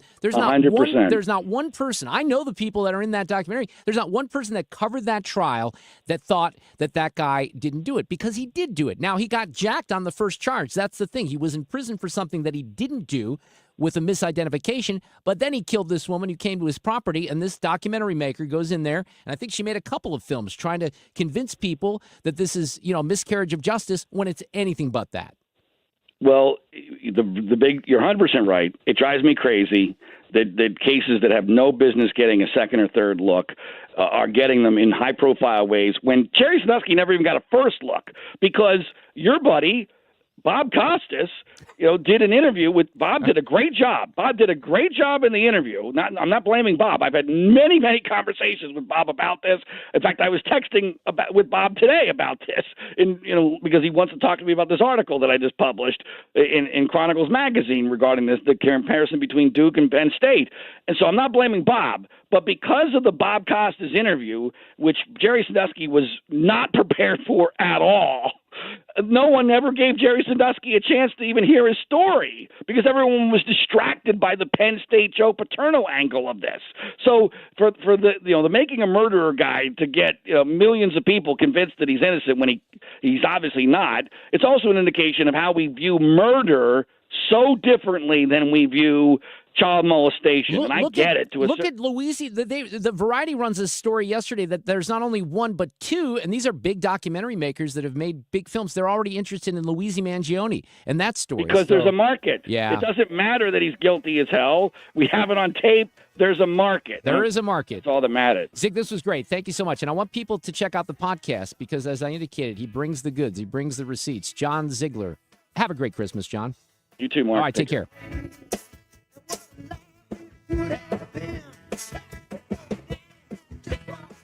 Dependable traffic on 97.1 FM Talk. You're going to find some slow spots on southbound 270 from Page to Gravois. Northbound side, you've got a crash on the ramp to westbound 370. Look for 170 southbound, heavy olive to 6470 westbound. Union to Lucas Hunt a little slow, and then approaching 6455 southbound. You've got a Broadway down to Lindbergh, pockets of delays. Northbound side, heavy 270 before Rebus Barracks with a crash in the right lane. 64 westbound, Slow Kings Highway to Big Bend. McKnight to 270 through Chesterfield, 94 to Winghaven. And then you've got eastbound side from Mason to 270, 170 to Big Bend. Grand over the Poplar Street Bridge. Westbound 44, heavy from Lindbergh to 270. From the Cordell & Cordell domestic litigation firm Traffic Cam, I'm Trent Erickson with traffic on 97.1 FM Talk. Hey, let's get you out to New Perspective Senior Living in Weldon Spring. It's an amazing new facility. I've been there myself. They have residents living there right now in these beautiful 1- and 2-bedroom apartments with granite countertops, stainless steel appliances. They look fantastic. You're going to love living there. If you have someone in your family or maybe you yourself are looking for a new option, a beautiful brand new option when it comes to assisted living or independent living, they have a memory care facility at New Perspective Senior Living as well. They also have this amazing AI fall detection system, which communicates information in real time. So they're taking advantage of technology. They have beautiful common areas, meal plans, social activities. A pickleball court is coming. They'd love to have you over for a tour, or they'll buy you lunch. So you can do that. You can schedule a tour online. NP, N as in Nancy, P as in Paul, NPSeniorLiving.com. It's a great company from Minnesota.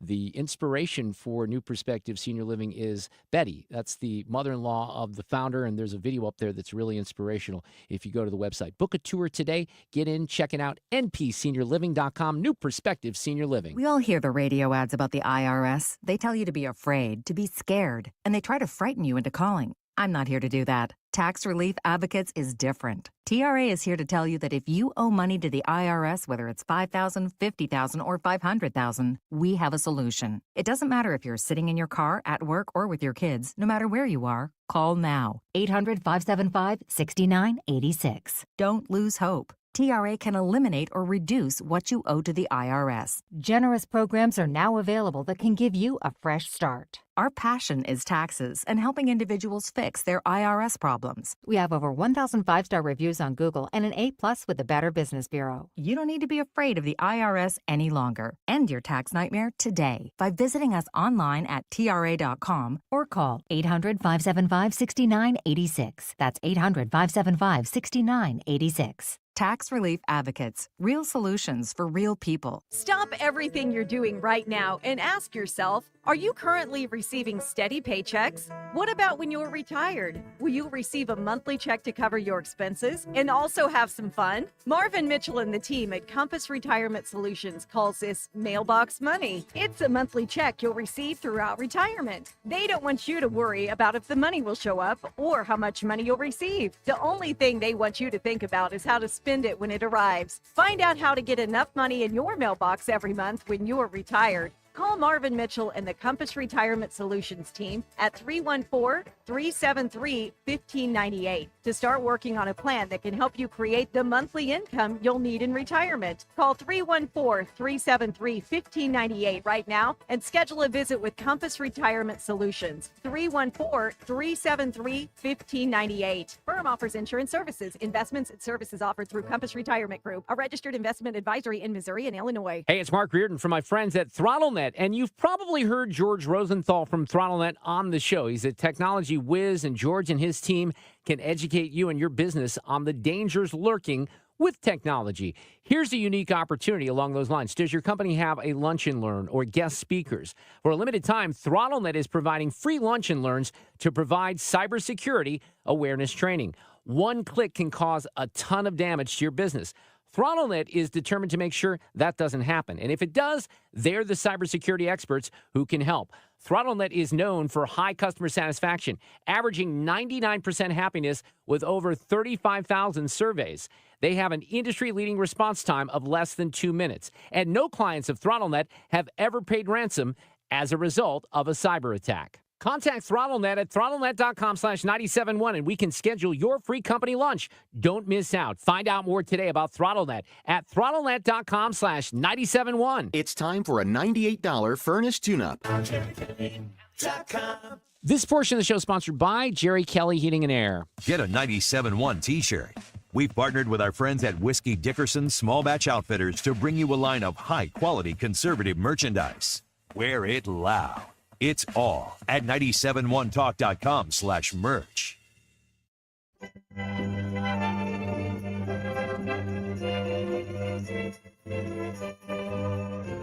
Aretha Franklin tonight.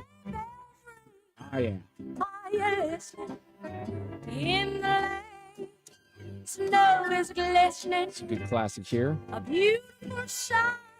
We're happy tonight, walking in a winter wonderland. I have segued to all Christmas bumps for this week, and we'll take you right through Christmas Day. We will be here next Monday and Tuesday.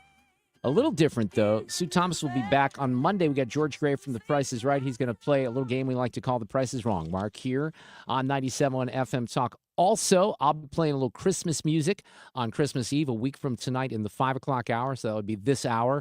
We'll be spinning some tunes that I am fond of.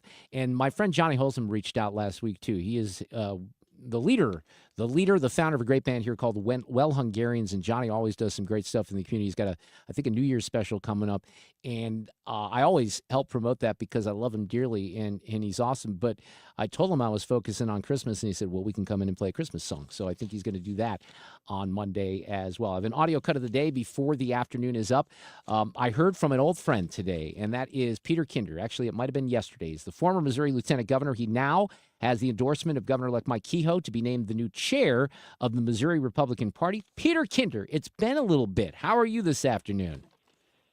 Doing great, and I was loving me some of that Aretha Franklin, Winter Wonderland. It's good stuff. It's a real good song. So what have you been doing here since you left the lieutenant governor's office? Because you've been kind of quiet. I think we reached out a couple of times to try to get you on the roundtable. Nothing worked out. But what have you been doing? Can you fill us in on that? Well, I'd love to come on your roundtable sometime. We'll get it. We'll get it done. I've been doing some consulting with corporate clients, including Mercy.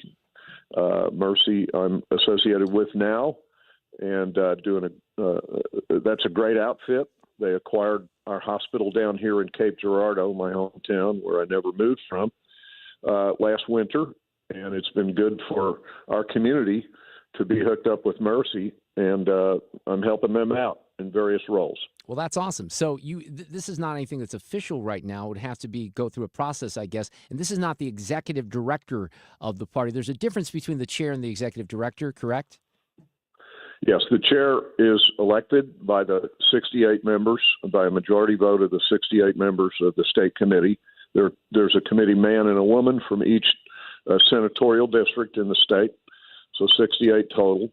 And that meeting, Mark, is called for Saturday, February 1st. So we got about 6 weeks or something like that to go. Obviously, with the future governors, the new governor's endorsement, this is obviously something you're interested in and would like to have happen, I guess, right? Yeah, when he first called, asking me to do it in August after the primary, I said, Mike, I thought you liked me. These are thought to be pretty thankless jobs, but it was an honor to be asked. And then he repeated the ask after the November election. And we met about 3 weeks ago in St. Louis, by the way, to discuss this and how we would go forward. And we've got a good vice chair lined up, Jennifer Bukowski from Missouri, from Columbia. That's right. Yeah. Yeah. Wonderful libertarian conservative and legal scholar and leader in that community. And so we have plans to revitalize our Missouri Republican Party apparatus, to ramp up fundraising, to improve our technology, and to improve our data that is so important in modern elections. That's an interesting topic. It's one of those topics that doesn't get discussed necessarily certainly in the legacy media or even on a show like mine. But the data is so important. I remember I was in a room several years ago with former Speaker Paul Ryan. As you know, he was a friend of mine. I know that's like a name that people don't like anymore. But Paul was talking about how, and one of the ways that he put it is you can tell with a household if I'm watching Monday Night Football on the TV upstairs and my wife's downstairs watching the Hallmark Channel. That's being very sexist right now, but I'm just using that as an example. You can dial down some of this data so specifically with targeting people in elections, right, Peter? You can, and then there's the matter of geofencing, which has been explained to me. I'm not sure I fully understand it. Yeah. But all of this stuff is so amazing, and the mountains of data that are being collected, by the way, on all of us, and that's a great concern with the death of privacy. But that's another seminar issue for another day, Mark. Well, fair question for Peter Kinder might be, and I mentioned Paul Ryan. Look, the party has changed. The party's changed since you left the lieutenant governor's office. So I don't know if people will actively ask you this question, but a question that comes to mind is Peter Kinder, a guy like you who has been a conservative all his life, conservative enough, or is he a fit for the modern day Republican Party, which seemingly has taken a big shift here in the past few years? Well, I think I'm optimistic with my fingers crossed, and as I humbly ask for support from the members of the state committee, that we will be able to gain a majority. But, Mark, I want to stress here that there are people within our party on the other side of this contest with me who are demanding purity tests.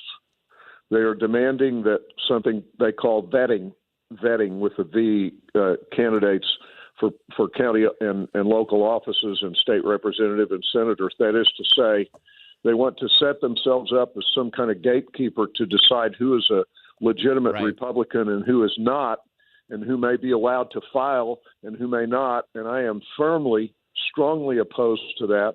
I'm opposed to 100% purity tests. The greatest Republican National Committee chairman of my lifetime was Haley Barbour.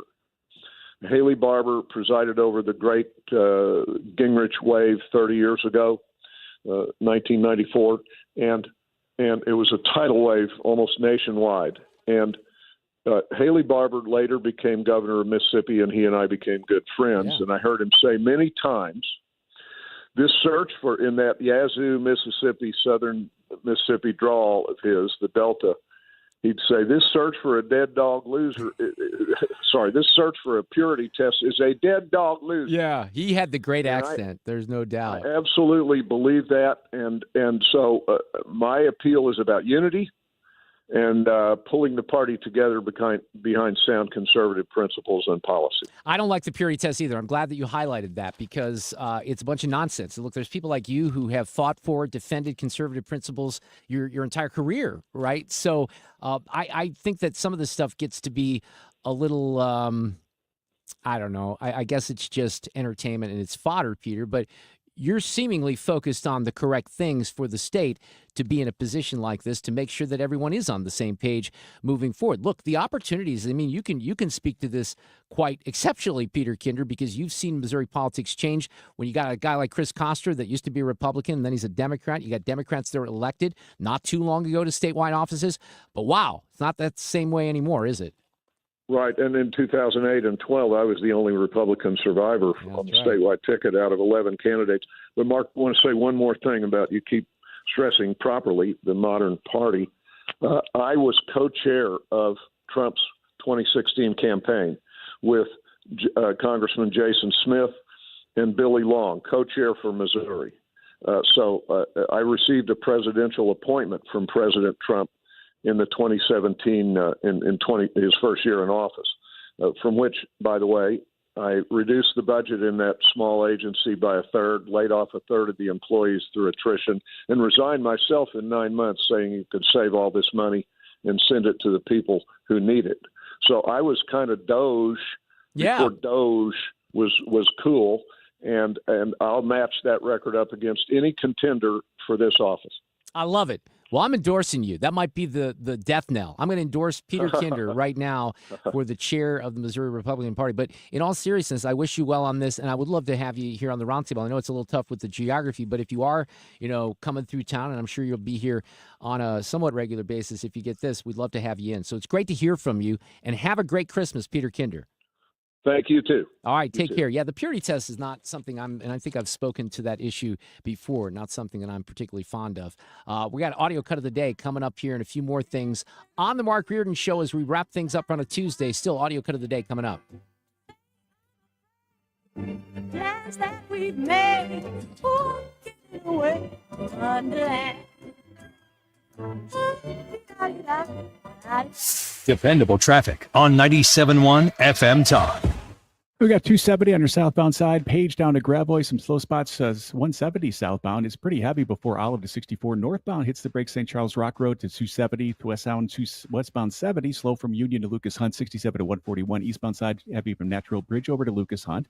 55 southbound heavy Broadway to Bates. Bayless to Lindbergh, but nothing northbound any longer. Westbound 64. Slope Kings Highway to Big Bend. McKnight to 270 through Chesterfield and 94 to 70. Eastbound side through Chesterfield. 170 to Big Bend. Grand over the Poplar Street Bridge. And 44 westbound is heavy from Lindbergh to 270. I'm Trent Erickson with traffic on 97.1 FM Talk. Well, I got a text message yesterday morning from my friend and tour guide, Mike Kenny, who is up in Minneapolis. Unfortunately, Mike is a Vikings fan. That's the only thing I don't like about him. Everything else I like about him.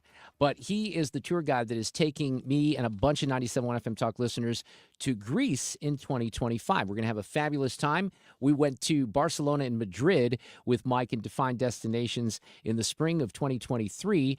And this is a trip I've been wanting to take for a long, long time. Truth be told, when my wife got pregnant 10 years ago, we were supposed to go to Greece that year. And then my little miracle, my daughter Alexa, was born, which was my 50th birthday present. But in this particular situation, we're going to make sure that we execute this trip to Greece with Mike Kenny because he's a great tour guide. Now, the text message yesterday, let me go back to that. We only have one cabin left. So he does say, actually, he's not as confident because at first he was saying, I think we can add more cabins. And at this point, I don't think we can. But you still have an opportunity. If you'd like to get on board, we have a great group that is signed up for the trip. If you go to, I think the best way to do it is just go to the top of my Twitter page. I have pinned the details of the trip.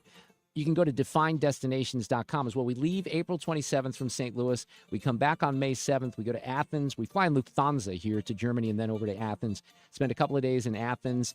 And then we take off on this cruise ship and we start hitting the islands. We go to Greece's first capital. We go to other areas around Athens. We go to Syros. We will hit Amorgos, Rhodes, Santorini, which looks beautiful, Milos. I hope I'm pronouncing all these correctly. I'm certainly going to learn from Mike when we're on this cruise. It's very intimate. It's going to be focusing on food and just great times. I think this is going to be a magical trip. We'd love to have you on board. I think we have one more cabin left. DefinedDestinations.com, or again, I've pinned the details on the top of my Twitter site at Mark Reardon KFTK. Come to Greece with us in 2025.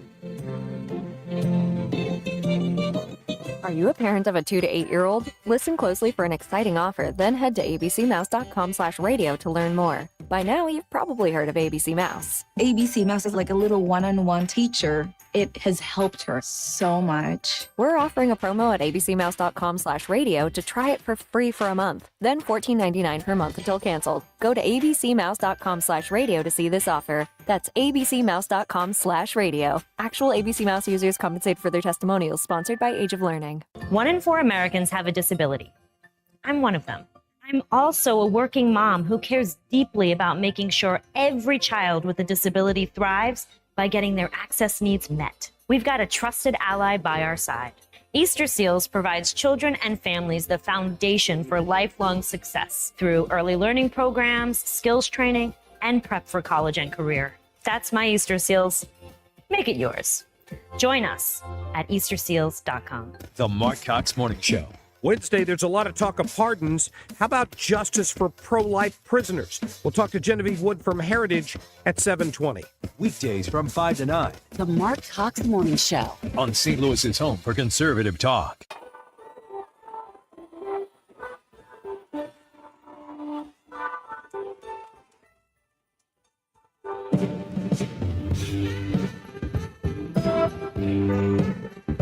One week from now, Santa is going to come. Christmas Eve is just a week away. I cannot believe that.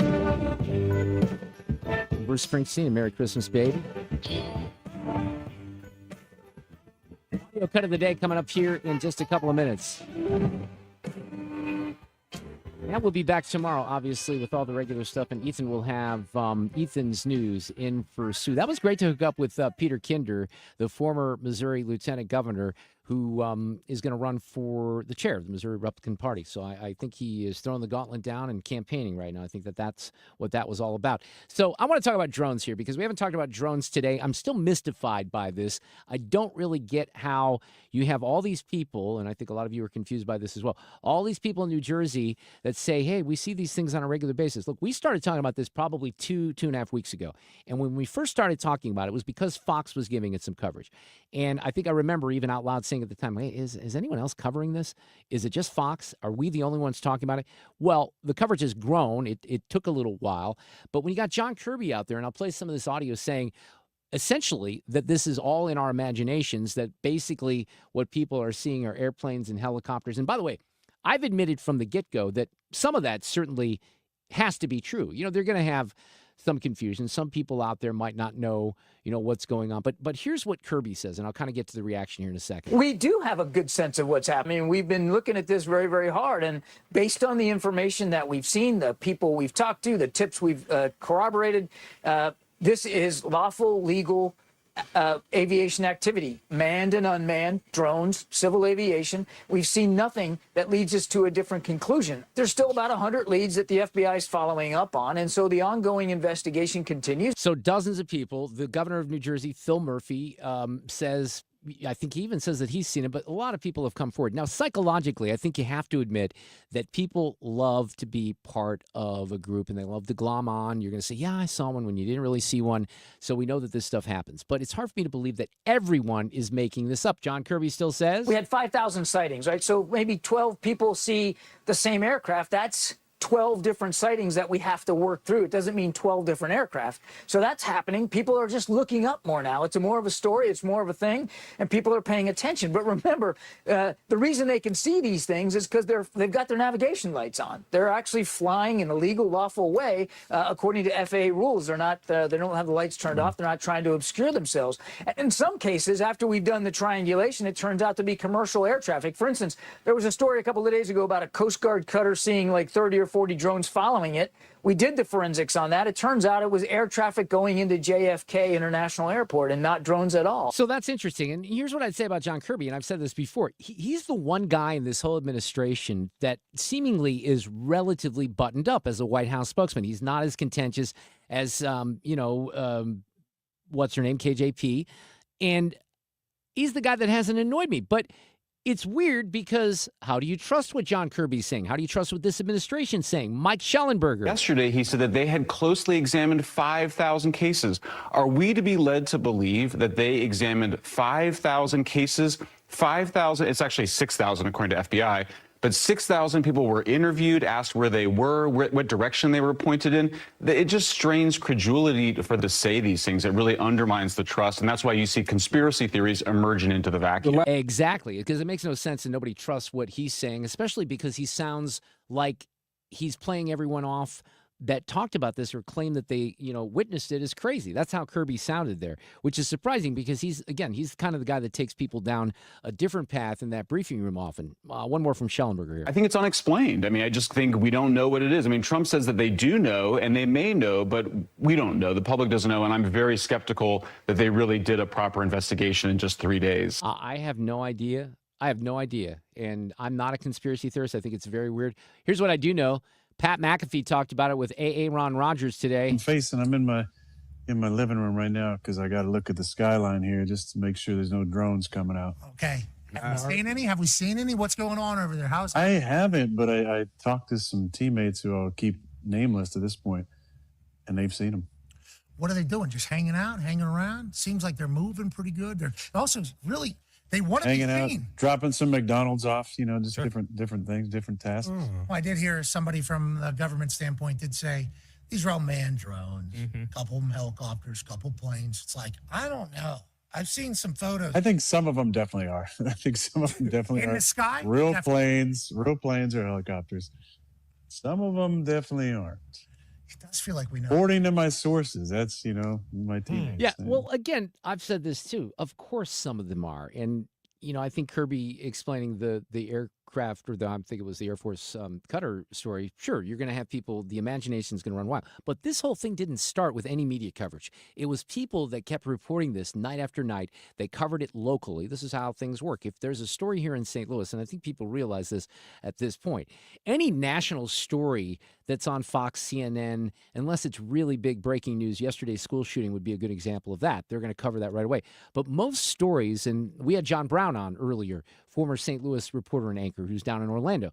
And the reason I had John on is because I noticed that he was doing a story. I clicked on a story that was making some national news on Fox about these, crazy swarms of people in these intersections down in Orlando. And people have been in the middle of this, in the middle of the intersection, people have gone crazy. Well, that happened several weeks ago. Actually, it was the end of October, is now getting more attention nationally. So it takes a couple of days for these things to typically click into the national spotlight, which is what happened here with the drones. So I don't know what's going on. Nobody seems to know what's going on, but it's hard for me to believe that everyone is simply just making this up, that, they haven't seen anything. So we'll have to see where this develops. It seems like one of those stories that we're all going to go away for Christmas. I'm going to wrap things up a week from tonight. No one's going to know what happened, and then the story just kind of goes away. Speaking of going away, you know what I thought about today? Maybe some of you have thought about this too. What the hell happened to COVID? Remember that thing? That COVID thing? Remember Trump said it was going to go away? What happened to that COVID thing? Anybody know? Now, the audio cut of the day. Okay, well, and this is very interesting because I would not have expected this coming out of New York City, but this was very impressive today. And I looked up at the screen right before the show, and Jessica Tisch was doing a news briefing right next to Alvin Bragg in Manhattan. I didn't know who Jessica Tisch was until last week. She's the commissioner, the police commissioner in New York City. She is a white woman, which I don't know how she got the gig, but she is pretty worked up here about Luigi Mangione being played off as a hero. First and foremost, she talked about the capture. I'd like to thank District Attorney Bragg and his team for their work in bringing this case forward. Part of that work included the relentless collection and analysis of surveillance video by our detectives, which ultimately produced a clear image of our suspect. That image was shared far and wide through the media, and thanks to an observant McDonald's customer and the employee who alerted the police, Mr. Mangione was quickly brought into custody. This outcome is why we always emphasize the critical role of the public in our public safety mission. So again, I want to thank everyone who saw something, said something, and did something. That is why we have a suspect in custody today. So that's the very diplomatic part of that news conference. And you certainly didn't hear what you're about to hear from Alvin Bragg, who just kind of sat up there like a dope the first time he's been seen publicly, I think, since the Danny Penny stuff. But this, I got to give credit where credit is due, is pretty awesome. As DA Bragg said, Luigi Mangione is now formally charged and indicted for murder. And let me be perfectly clear. In the nearly 2 weeks since Mr. Thompson's killing, we have seen a shocking and appalling celebration of cold-blooded murder. Social media has erupted with praise for this cowardly attack. People ghoulishly plastered posters threatening the other CEOs, with an X over Mr. Thompson's picture, as though he was some sort of a sick trophy. And yesterday, the New York Post reported that some extreme activists were circulating a deck of cards with other most wanted CEOs to be targeted for assassination. These are the threats of a lawless, violent mob who would trade in their own vigilantism for the rule of law that protects us all. Let me say this plainly. There is no heroism in what Mangione did. This was a senseless act of violence. It was a cold and calculated crime that stole a life and put New Yorkers at risk. We don't celebrate murders, and we don't lionize the killing of anyone. And any attempt to rationalize this is vile, reckless, and offensive to our deeply held principles of justice. Good for Jessica Tisch, and that is your audio cut of the day. We'll be back tomorrow at 3. Have a great night.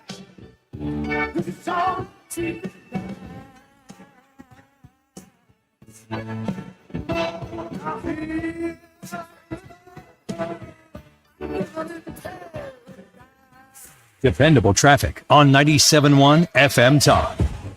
Delays on 70 westbound, Union to Lucas Hunt, 67 to 141. An eastbound delay that takes you from Natural Bridge to Lucas Hunt to 170 southbound at Olive down to 64. You're heavy northbound St. Charles Rock Road up to 270. 270 southbound, spots from Page to Gravois. And you've got 55 southbound, a little slow going from Broadway to Bates, Bayless to Lindbergh, a couple of pockets. And westbound 64 from Kings Highway to Big Bend, McKnight to 270. Eastbound side 170 to Big Bend and Grand over the Poplar Street Bridge. I'm Trent Erickson with traffic on 97.1 FM Talk.